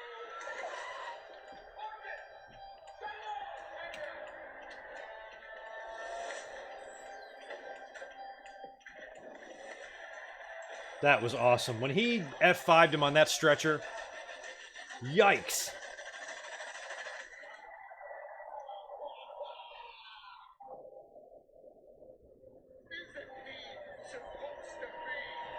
Ellsworth Crosby. That's your name? That's awesome. Seth Rollins dragging himself across the stage. I mentioned the WrestleMania 9 finish on my predictions video involving Braun Strowman. They want to have Strowman walk out with a belt here tonight instead.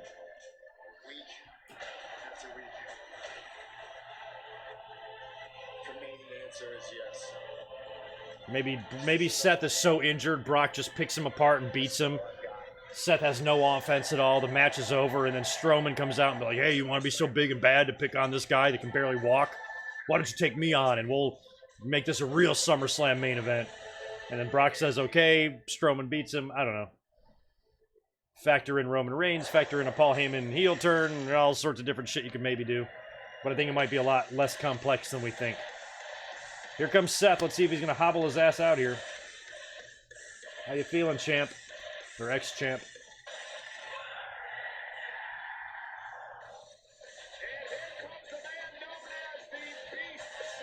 All right, he's walking slow. All right, hopefully I will not miss Bret Hart this time, but I will be right back.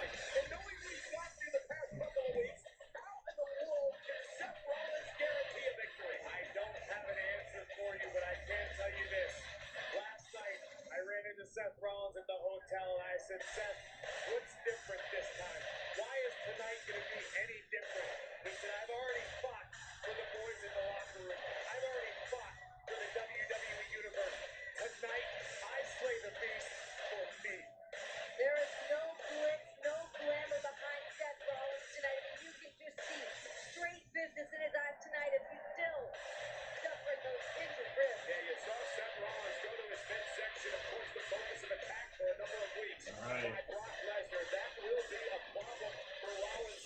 Here we go. Seth is in the ring, and we await Brock.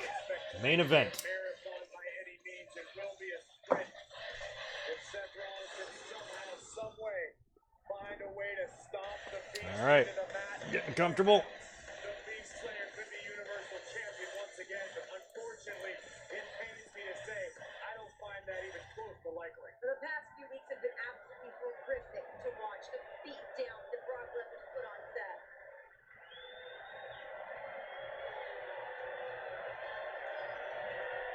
Here comes the Beast. Lesnar. He's had a pretty good run at SummerSlam. He's only dropped a couple of matches here. He's had some dominant performances. I just missed the Rock. Damn it, I knew it.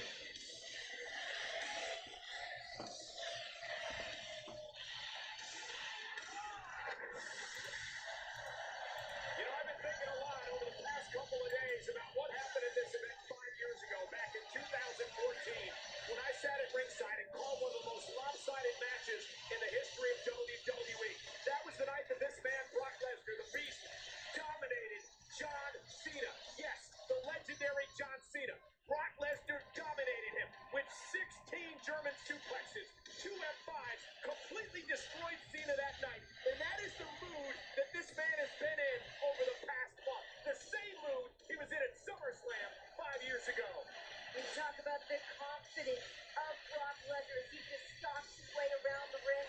Yeah, I've predicted Seth Rollins here only because I predicted no title changes until I got to the main event. I'm like, well, shit. Seth did guarantee it. Maybe he's got something up his sleeve. I thought he'd try to attack Brock before the match, but he's not. He's... One way or The another. reality is set in for Seth. I think Seth's got something underneath. No, maybe not. You know, Bret Hart did the steel plate in Toronto, I think. I think maybe Seth is doing the same thing. It doesn't look like it, though. Introducing the challenger from Davenport, Iowa, weighing in at 217 pounds, Seth. Oh, he's got his ribs taped up. Seth Rollins is not in it. Look at his face right now. Look at his ribs and his.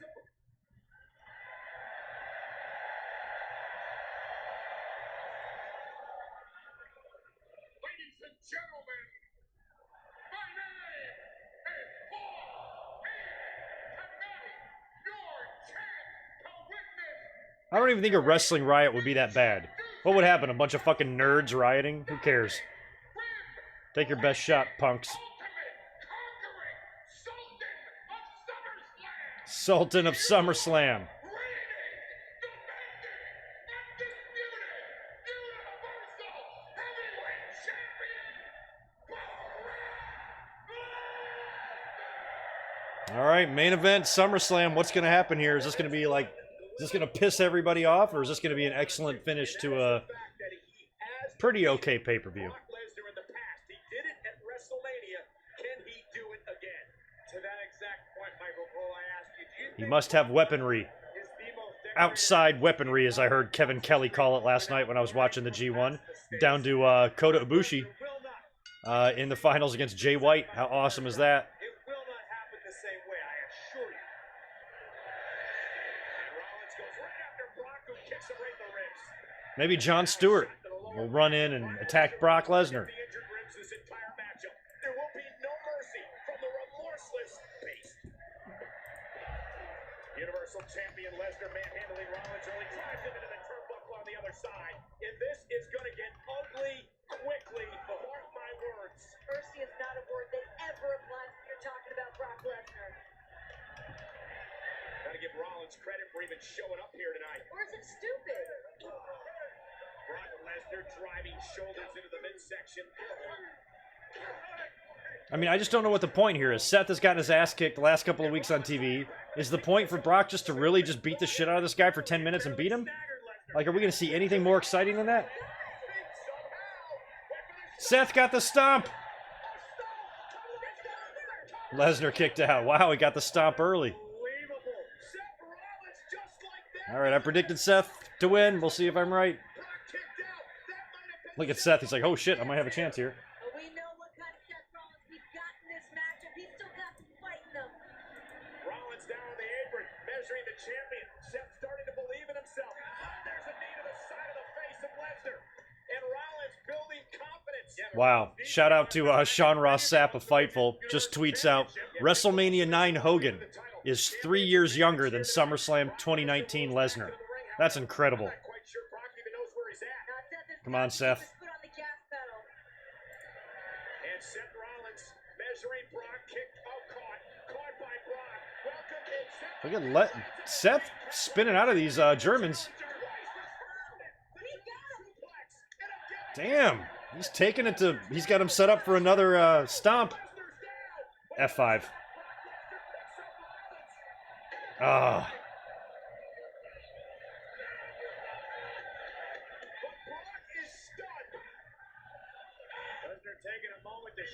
I mean, if this match ends early like this, I feel like there's going to be something at the end here.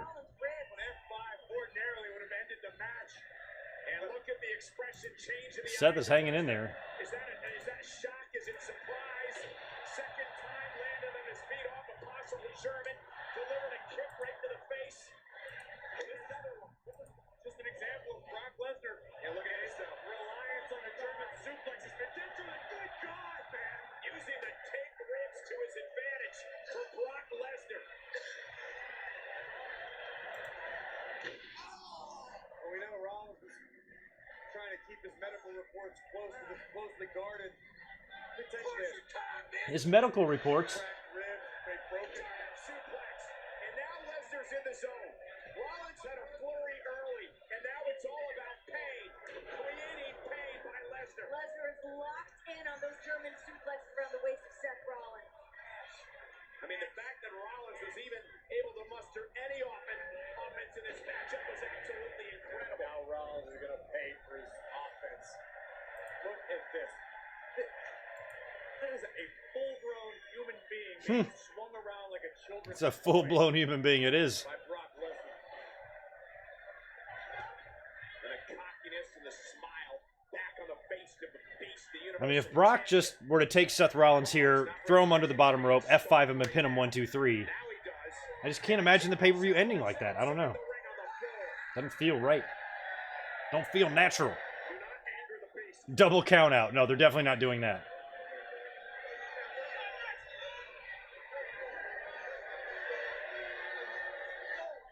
One can only imagine what thoughts Brock Lesnar has in his mind now. What will he do to Rollins to continue the punishment of the challenger? Rollins can't even stand. After what we've seen from the past 2 weeks from Brock Lesnar, I don't even want to think about what he's got next. Cheshire grin-like smile on the face of Paul Heyman, the advocate at ringside, looking on as Lesnar delivers yet another German. Now listen, at this point, Seth Rollins You have more respect for guys who sell for Lesnar? Well, you should sell for Lesnar. He's like an actual believable fighter. I have respect for guys who sell to Drake Maverick. That takes balls. Selling to Lesnar is easy. Well, Rollins earned the opportunity by winning a battle royal, but now Brock Lesnar with the F5 looking at the post. Posted. Let's get some blood. So let's bust Lesnar open. Showing signs of life again. Lesnar for a second time driven into the post. Lesnar's down. Yeah, but Rollins needs to get Brock inside the ring. Rollins somehow, someway, still in this match. Seth measuring the champion off the top rope. How far is Saskatchewan from Toronto? Far. It's about the same distance from New York to, Seth is trying with everything in his I don't know, Montana? Something like that. Seth Rollins from the Very, very, very far. Rollins, nobody home as Lesnar sidestepped it. A German suplex. This one releasing Rollins across the ring. It's as though every offensive maneuver Rollins attempts simply incurs the wrath of the beast. Brian Arias, I'll show you my ass before I show you the screen. Costs $0 to watch SummerSlam. Sign up for your free trial. Get it for free. Watch it on your own screen. Still in this match. Well, Seth Rollins caught Brock Lesnar early, and maybe Brock is Suplex City, burn it down, chance. still in this, but I assure you, it's just making the beast even more angry. I think Brock thought this was going to be an easy payday. Well, Brock Lesnar now has the gloves off, baring his knuckles as he continues to stomp away. I mean, don't forget, Brock Lesnar, the match with Randy Orton that one year basically ended weird, too. He just opened him up with some stiff elbows, blood spilled everywhere. And that was it. That was 2016. That was such a weird match. I agree with honest truth. Something OMG needs to happen tonight. Rollins is just getting worked over pretty good here.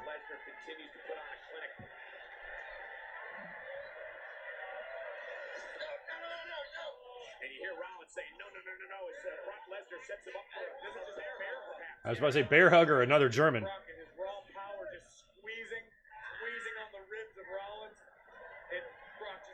Oh yeah, Lesnar doesn't have ads on his gear, does he?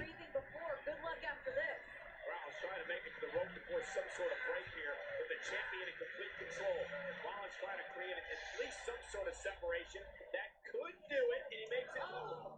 Paid for with a thunderous forearm between the shoulder blades. And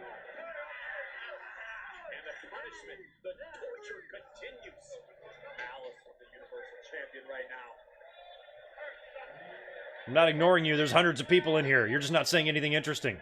Sorry. Any window of hope that Seth Rollins might have had is firmly shut.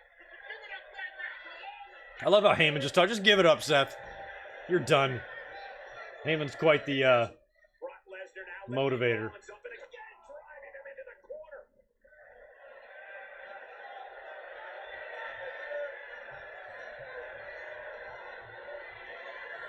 Absolute machine.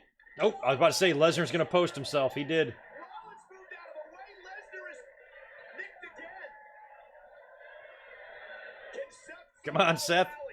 I've somehow predicted you to win, even though it makes no sense for you to win. Does Seth have anything left? Can he dig down deep? I don't care how deep down you dig. Seth Rollins is a human being at the end of the day, with battered ribs, a beaten body. Yeah, Brock driven off the apron, right into the German announce table by Rollins. Will can only carry you so. Come on, Seth. Go out there and start tearing up furniture. Yeah, but Seth Rollins looking to suck it up here. Seth Rollins looking to rally.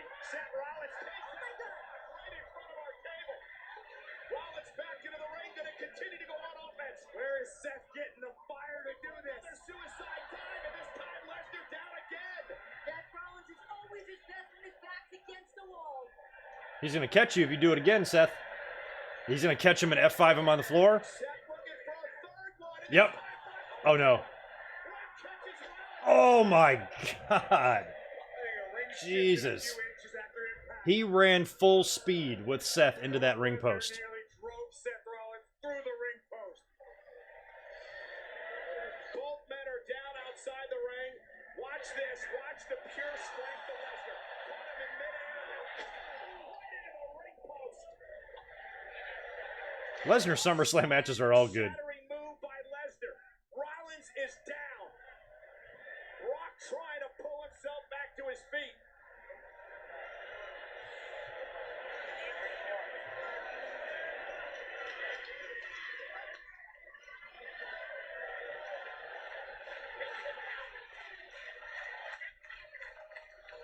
Rollins having problems breathing right here in front of us. Of course, the injured rib been worked on throughout this matchup. All right. Tables are being deconstructed. Yeah, we got to do a big finish here, man. I'm thinking the same thing. Oh, shit. Oh, my God. Seth is going to frog splash this bitch off the top rope. Oh, my God. Don't buffer on me now, network. From the ring post, not even the... Oh, that had to hurt. Brock and Seth. Ouch. He did. Seth is not playing games. The champion's in trouble. The challenger's down.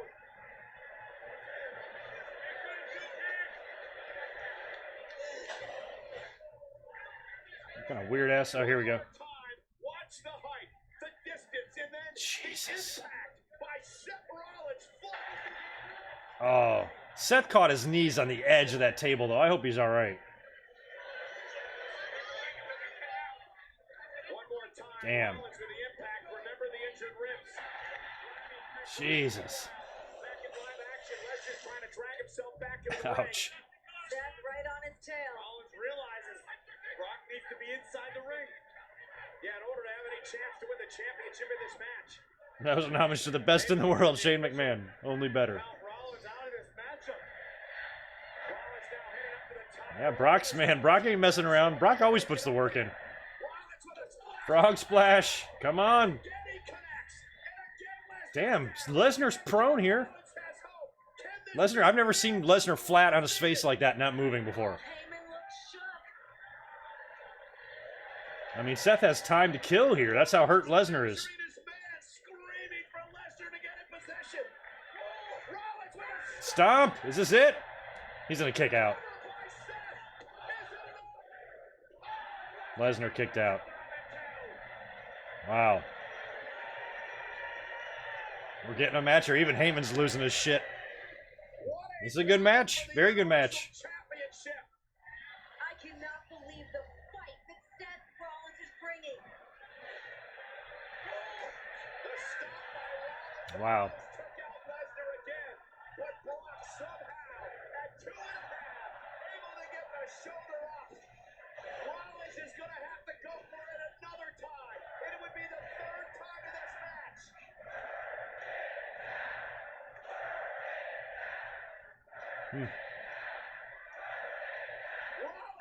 Rollins F5. Here we go. caught Lesnar. Counter it. He countered. Yes. Come on. One more stomp. Look at the rally. Stop. One more stomp. Stop to Lesnar. Cover. Rollins is staying the pace. Rollins is the Universal Champion. Beat his ass clean. And injured. Hell yeah. The celebration begins for the second time in his career. Seth Rollins has shocked the world. So they put the briefcase on Brock to give him the title to give it right back to Seth. Like, why even have that interruption? That was why I was reluctant to predict this. But I'm glad I did. Yes, Seth Rollins is once again Universal Champion. But I guarantee The TV 14 rating, I don't even give a shit about the TV 14 rating. never I don't care. the same again after this. Might have been for some of the advertisements. It's actually very possible. Damn, he beat Lesnar totally clean. 2 losses in a row for Lesnar at SummerSlam. Roman beat him last year, right? Said, this is all I've got. This is what I live for. And the emotion pouring out of the champion. Rollins on top Wow, that was a... again. Seth Rollins made a promise to the WWE Universe, and he stood by his word. Hey, I like the match. I know Seth isn't everybody's favorite, but that was a damn good match. Above all, Seth Rollins made a promise to I mean, that was a big victory for WWE to give him. It wasn't like WrestleMania where he hit him with a low blow or anything like that. what Seth devoted his life to. And tonight, at SummerSlam, it took the highest of risks, literally. If that would have been Roman Reigns, they would have said Roman's opponent was buried. Oh, Roman Reigns came in all injured and not 100% after all the beatings, and he still won. Lynch, You know? a series of breathtaking frog splashes. Crazy. If you are going to guarantee a victory over Brock Lesnar, you've got to pull out all I had a feeling like when they did that double count out, I'm like, well, you know we're going to get something good in the main event. WWE's not going to fuck us over on both title matches. So if we get a double count out on one, we're likely to get a clean finish in the other. the jaw. Followed up with a third stop of the night. And Seth Rollins Seth beat him. indeed the Beast Slayer. Seth Rollins is your Universal Champion. I mean, with that loss now, Brock almost seems like he's a regular piece of talent that can, anybody, you know, that can lose. Wow. Absolute trash. I don't know why you would not like this. I don't know what y'all want sometimes. All right, good for Seth, and my network is buffering, but I'm guessing this pay-per-view is going to go off the air. Look at Lesnar selling it by crawling away. Lesnar does business. Beast incarnate, but now, as the Universal Champion for Seth Rollins, everything is beautiful. What the fans have to remember, which seems to be really difficult for them to do, is you have to understand when somebody that you're not really keen on like wins the title, they're not champions forever, you know, and maybe unless you're Brock Lesnar, who seem to hold the belt forever. But don't worry, man. Somebody's gonna take this belt off Seth. Just bide your time. It'll be fun. It might wind up being Bray Wyatt.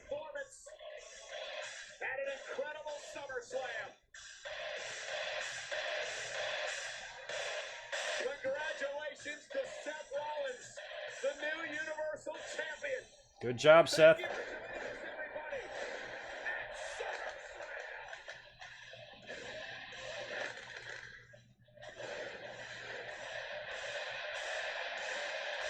Wow, well, that's it for SummerSlam. So, wow, let's talk about that.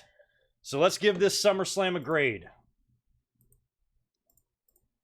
I should have made that Twitter fucking poll already.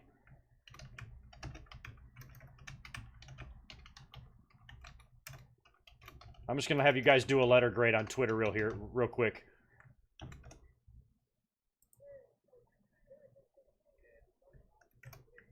A, B,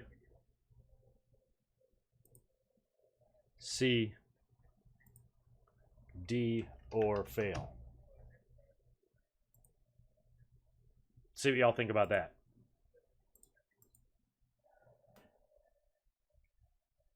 All right. Well, SummerSlam 2019 is in the books. I would like to do a little bit of bragging first before we talk about this pay-per-view when we get into it here. I went nearly perfect on my predictions. Basically predicted everything right.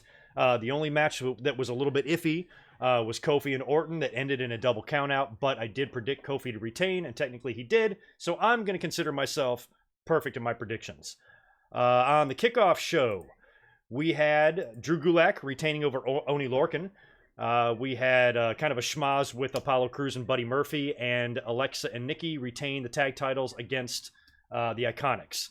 Moving on to the main card, we opened up the show with Becky Lynch defending the Raw Women's title against Natalya in the submission match. It was a straight-up match. I speculated on the possibility of a Natalya heel turn, a Ronda Rousey interference or run-in, some sort of a goofy-ass finish where you actually maybe pass the belt to Natalya. But in the end, I predicted Becky to retain. She did. It was a straight-up match with no extracurricular activity. She simply just tapped Natalya out and won in the submission match. Match number 2 was Goldberg and Dolph Ziggler, which also turned out to be 10 times better than we thought. We knew it was going to be a short match, but Ziggler caught Goldberg with 2 quick super kicks right off the bat, and Goldberg sold them both beautifully. You actually wondered if maybe Dolph had a chance here, and Goldberg eventually hit Dolph with one of the most insane-looking spears I've ever seen Goldberg hit in his life. And big props to Ziggler for selling his balls literally off his body in this match. Goldberg wins after the jackhammer, gets the 1-2-3. After the match, Ziggler gets on the mic and says Goldberg didn't have the balls to face him man-to-man. So Goldberg came out there and speared him again. And then after he leaves, Ziggler gets on the mic and calls out Goldberg one more time. And Goldberg comes down and spears Ziggler a 3rd time. So that was pretty funny. I don't even remember what the fucking 3rd match was. What was it? Help me out. Let me go to my SummerSlam results here, because I have them written down. Where are you at? There we go. I guess I don't really have to go in order. I just kind of wanted to. I think it was AJ and Ricochet was next, actually. And AJ also retained in the Ricochet match. Now, I was saying in the predictions and all throughout my live streams recently that AJ and Ricochet should be a ladder match. Like, it really should. I just thought it would be perfect. We've already seen them wrestle before. They've wrestled on Raw even, and the last pay-per-view. So you would think that, considering their history now, you should maybe put an extra twist into one of their matches. And I thought that would have been a great ladder match, but they didn't do it. So, oh well. AJ retained. That's all I cared about. I think the club needs to continue to roll. And I didn't think you would take the belt off AJ right after he already took it from Ricochet. So it made all the sense in the world for AJ to retain. Really, really cool finish. Ricochet went up for, I don't even know what it was. I don't know, corkscrew plancha of some kind, and or off the top rope anyway. And AJ caught him in perfect Styles Clash position and hit him with it and retained the title. So that was cool. Another kind of underwhelming match was Bayley and Ember Moon. I speculated that possibly we could see Sasha Banks return here if Ember Moon maybe snapped, turned heel, did something after the match to beat up Bayley, but I did not think Bayley would drop the belt to Ember Moon here, and I predicted a retain, and she did. The only reason I didn't want to see Ember Moon win the title here is because I felt like they would just be giving her the title just for the sake of giving her a title. She's been doing nothing, she gets a title shot and then wins the title. I don't think that really benefits her very much. I would much rather see her kind of go on a roll, string up some victories, get a #1 contenders match, and like build some momentum, and then she faces the champion and then wins the title. This match seemed to be just put there, and I didn't see any reason to do a title change. And Bayley retained. Kevin Owens and Shane McMahon was fun. Shane McMahon was a beautiful douchebag in this match, and the Toronto crowd really wanted to see Kevin Owens end this asshole. Elias was the special enforcer for the match. He was on the outside of the ring. It was basically when Kevin Owens beat the shit out of Elias finally after multiple attempts with outside interference. He gets back in the ring with the chair because the original referee was kind of knocked out. The referee sees him with the chair, gets pissed, tries to take the chair away from Kevin Owens, and does. Referee's got his back turned. Owens nails Shane McMahon with a dick kick and hits him with a Stone Cold Stunner and wins. So Kevin Owens does not have to quit WWE. He won just like he should have, and hopefully we're real close to getting to the end of Shane McMahon.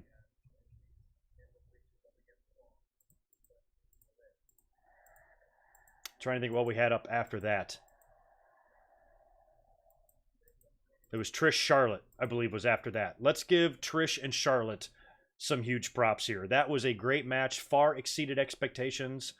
I did like the main event. I think Seth did really well in the main event. I'll talk about that in a minute. But besides the main event, this was up here with one of my favorite matches on the show.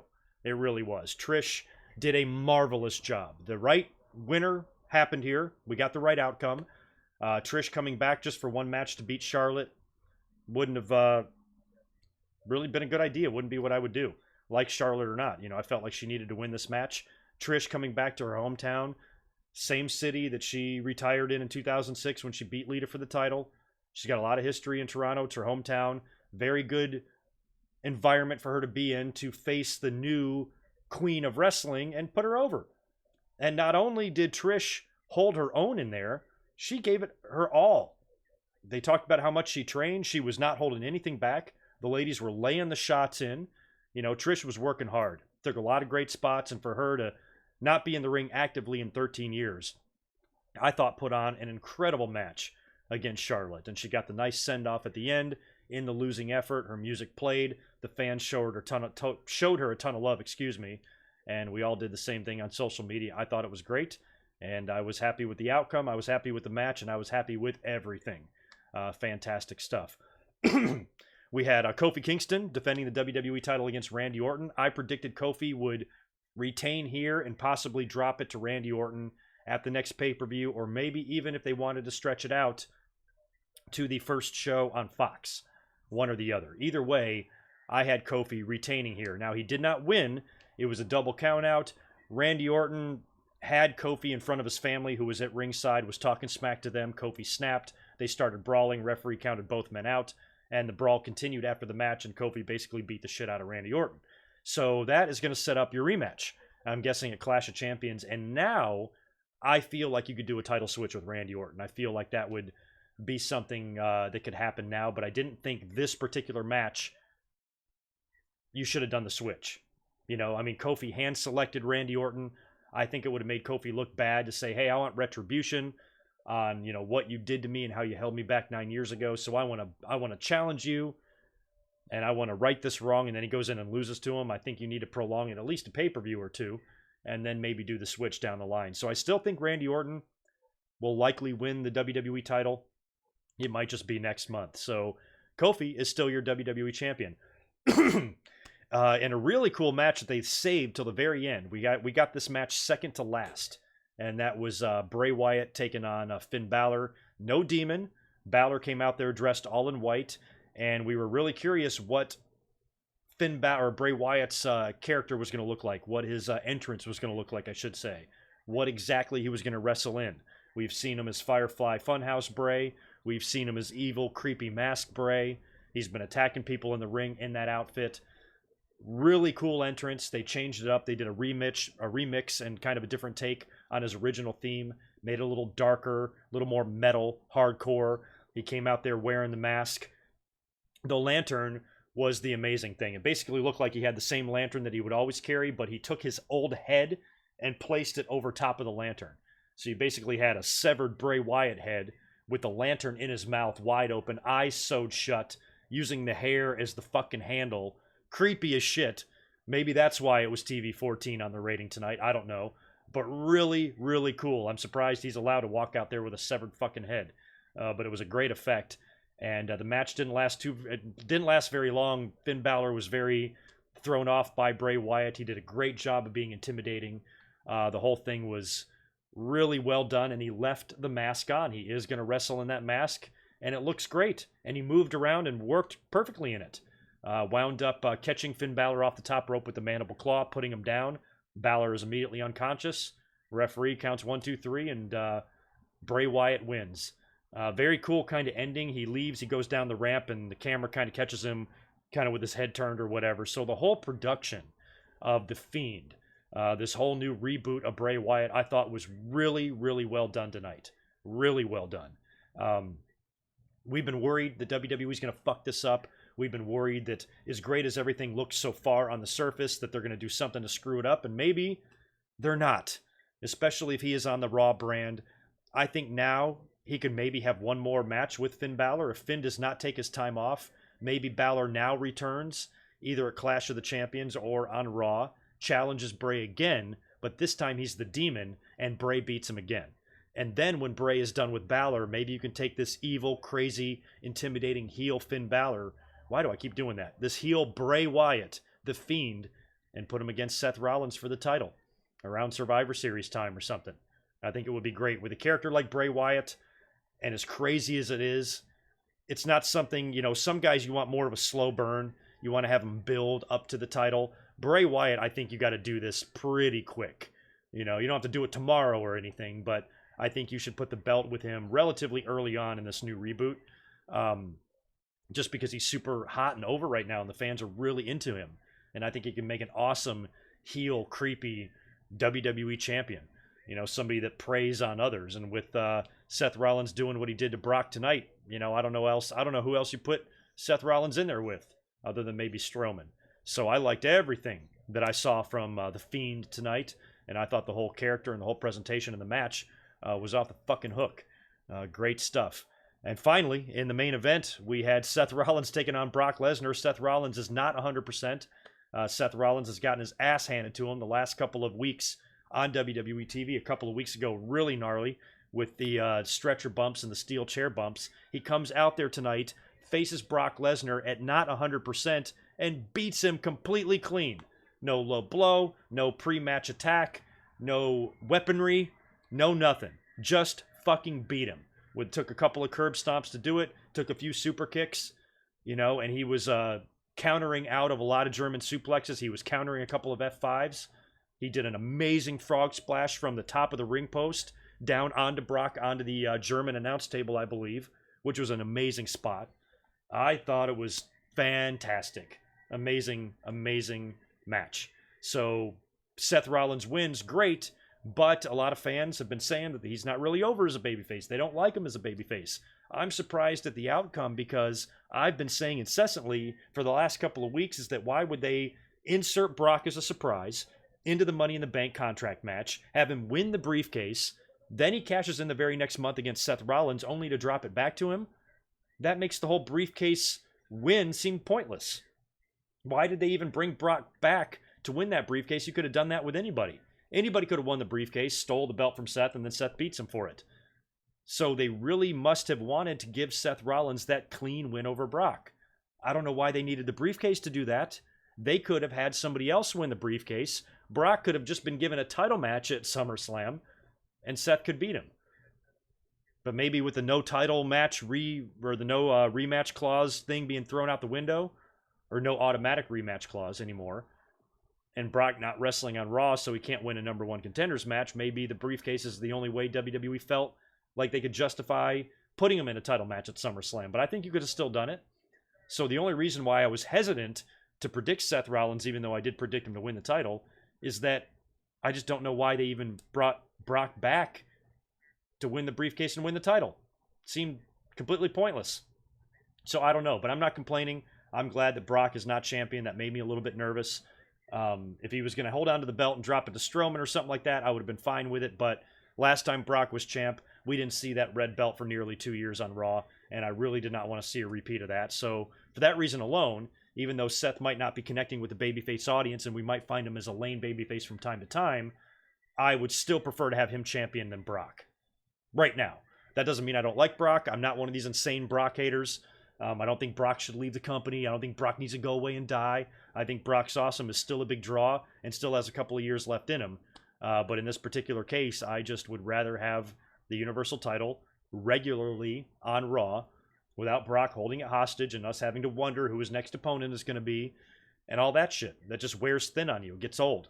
And I'm glad that we didn't have to deal with that tonight. And congrats to Seth. Big win for him. Big win for his career. WrestleMania was one thing, but to beat Brock at WrestleMania and SummerSlam? Not even Roman Reigns did that. Not even John Cena did that. So at what point does that conversation start with Seth Rollins? You know, if you ask me, WWE is treating Seth a lot more like Roman Reigns than Roman Reigns. So when does the fans' anger shift? Because anytime that somebody is pushed too much in their opinion, they turn into huge cockbags and start getting pissed about guys being shoved down their throats and shit. So I guess that conversation will likely have probably already started on Twitter now. But all in all, this was not the best Royal Rumble, best SummerSlam I have seen. Not my favorite in recent years, but still not horrible. I was very happy and pleased with the Trish match. I was very happy and pleased with the Fiend's debut. I love the Kevin Owens and Shane McMahon match, and I thought the main event was great. So those 4 big moments right there, I think, were enough for me to give this pay-per-view at least a C+. You know? Speaking of grades, let me check that Twitter poll. See what y'all are saying about that. Where are we at? Where are you, Twitter poll? Did I not put you up? Oh, yeah, not many votes. We're getting a B, though. About less than 200 votes, but most people are 54% B, 22% C, 17% A, and 7% D or fail. So, yeah, most people are going to give this pay-per-view like an okay mark. Nobody's going to say it was the best, but I would really hate to think, I would really hope that there aren't people that are saying, this is the worst SummerSlam ever. You know, it really wasn't. There were some good matches on there. The build was bad. The expectations and the enthusiasm from us as fans, I think, was lower than normal. But as far as the matches tonight, the work put in the ring, I got no issue with it. I have no issue with it at all. I think ring work and creative can be separate, and even some of the separate things I liked. You know, the in-ring work tonight, I think, saved the pay-per-view from the bad booking. But there was also some good booking. I thought Bray Wyatt was handled marvelously. I thought the Trish Stratus Charlotte match went exactly the way it should. So there were some good booking decisions, but the build has been one of the most underwhelming things. And they were even promoting Roman Reigns tonight, talking about the hit and run on the kickoff show, talking about it on the main card, thinking we were definitely going to get some sort of a Roman Reigns segment, and we didn't. Roman Reigns, the guy that everybody thinks is the only thing WWE cares about, was not even on the second biggest pay-per-view of the year. So you tell me. I don't know. All in all, I'm happy. All in all, I'm, I guess, content with the show. Maybe not happy. I'm not climbing to the top of my roof and screaming that it was the greatest SummerSlam ever, but I don't think it was a bad show. Anyway, that's where I stand there. But I hate to get out of here when I have my biggest audience yet, but I do have other things I want to get done, and I wanted to stay up here after the reaction, at least give you guys my brief opinion on the matches. Did I miss a match in there, by the way? I was going purely or mostly by memory on that. I feel like I missed one. But no, I think I got them all.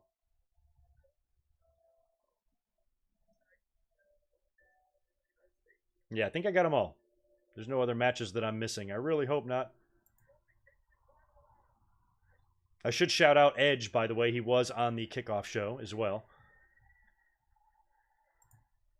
He came out and speared poor Elias.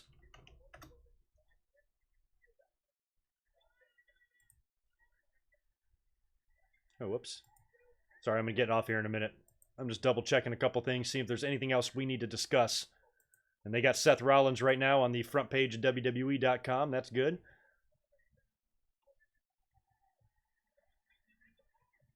Yeah, I got all the matches.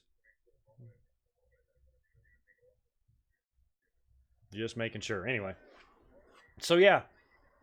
That is my opinion on the SummerSlam. I'm going to go ahead and get out of here now. I'm going to cook some dinner. If you guys want, make sure you join me tomorrow night. I'll be up here live reacting to Monday Night Raw. Hopefully we'll have some fun fallout from what we saw tonight. And make sure you subscribe. Make sure you shoot me a follow over on Twitter. Make sure you like this video. And I will catch you guys tomorrow night for Monday Night Raw. Hopefully, it will be a fun Monday Night Raw. Post SummerSlam show, you would think it would be, but that's never a guarantee with WWE. So thank you so much for hanging out tonight, you guys. Y'all be good. Go around YouTube, show support to all the other YouTubers doing live streams and live reactions and live reviews of tonight's SummerSlam. And hope y'all have a good rest of your night. I'll talk to you soon. Peace.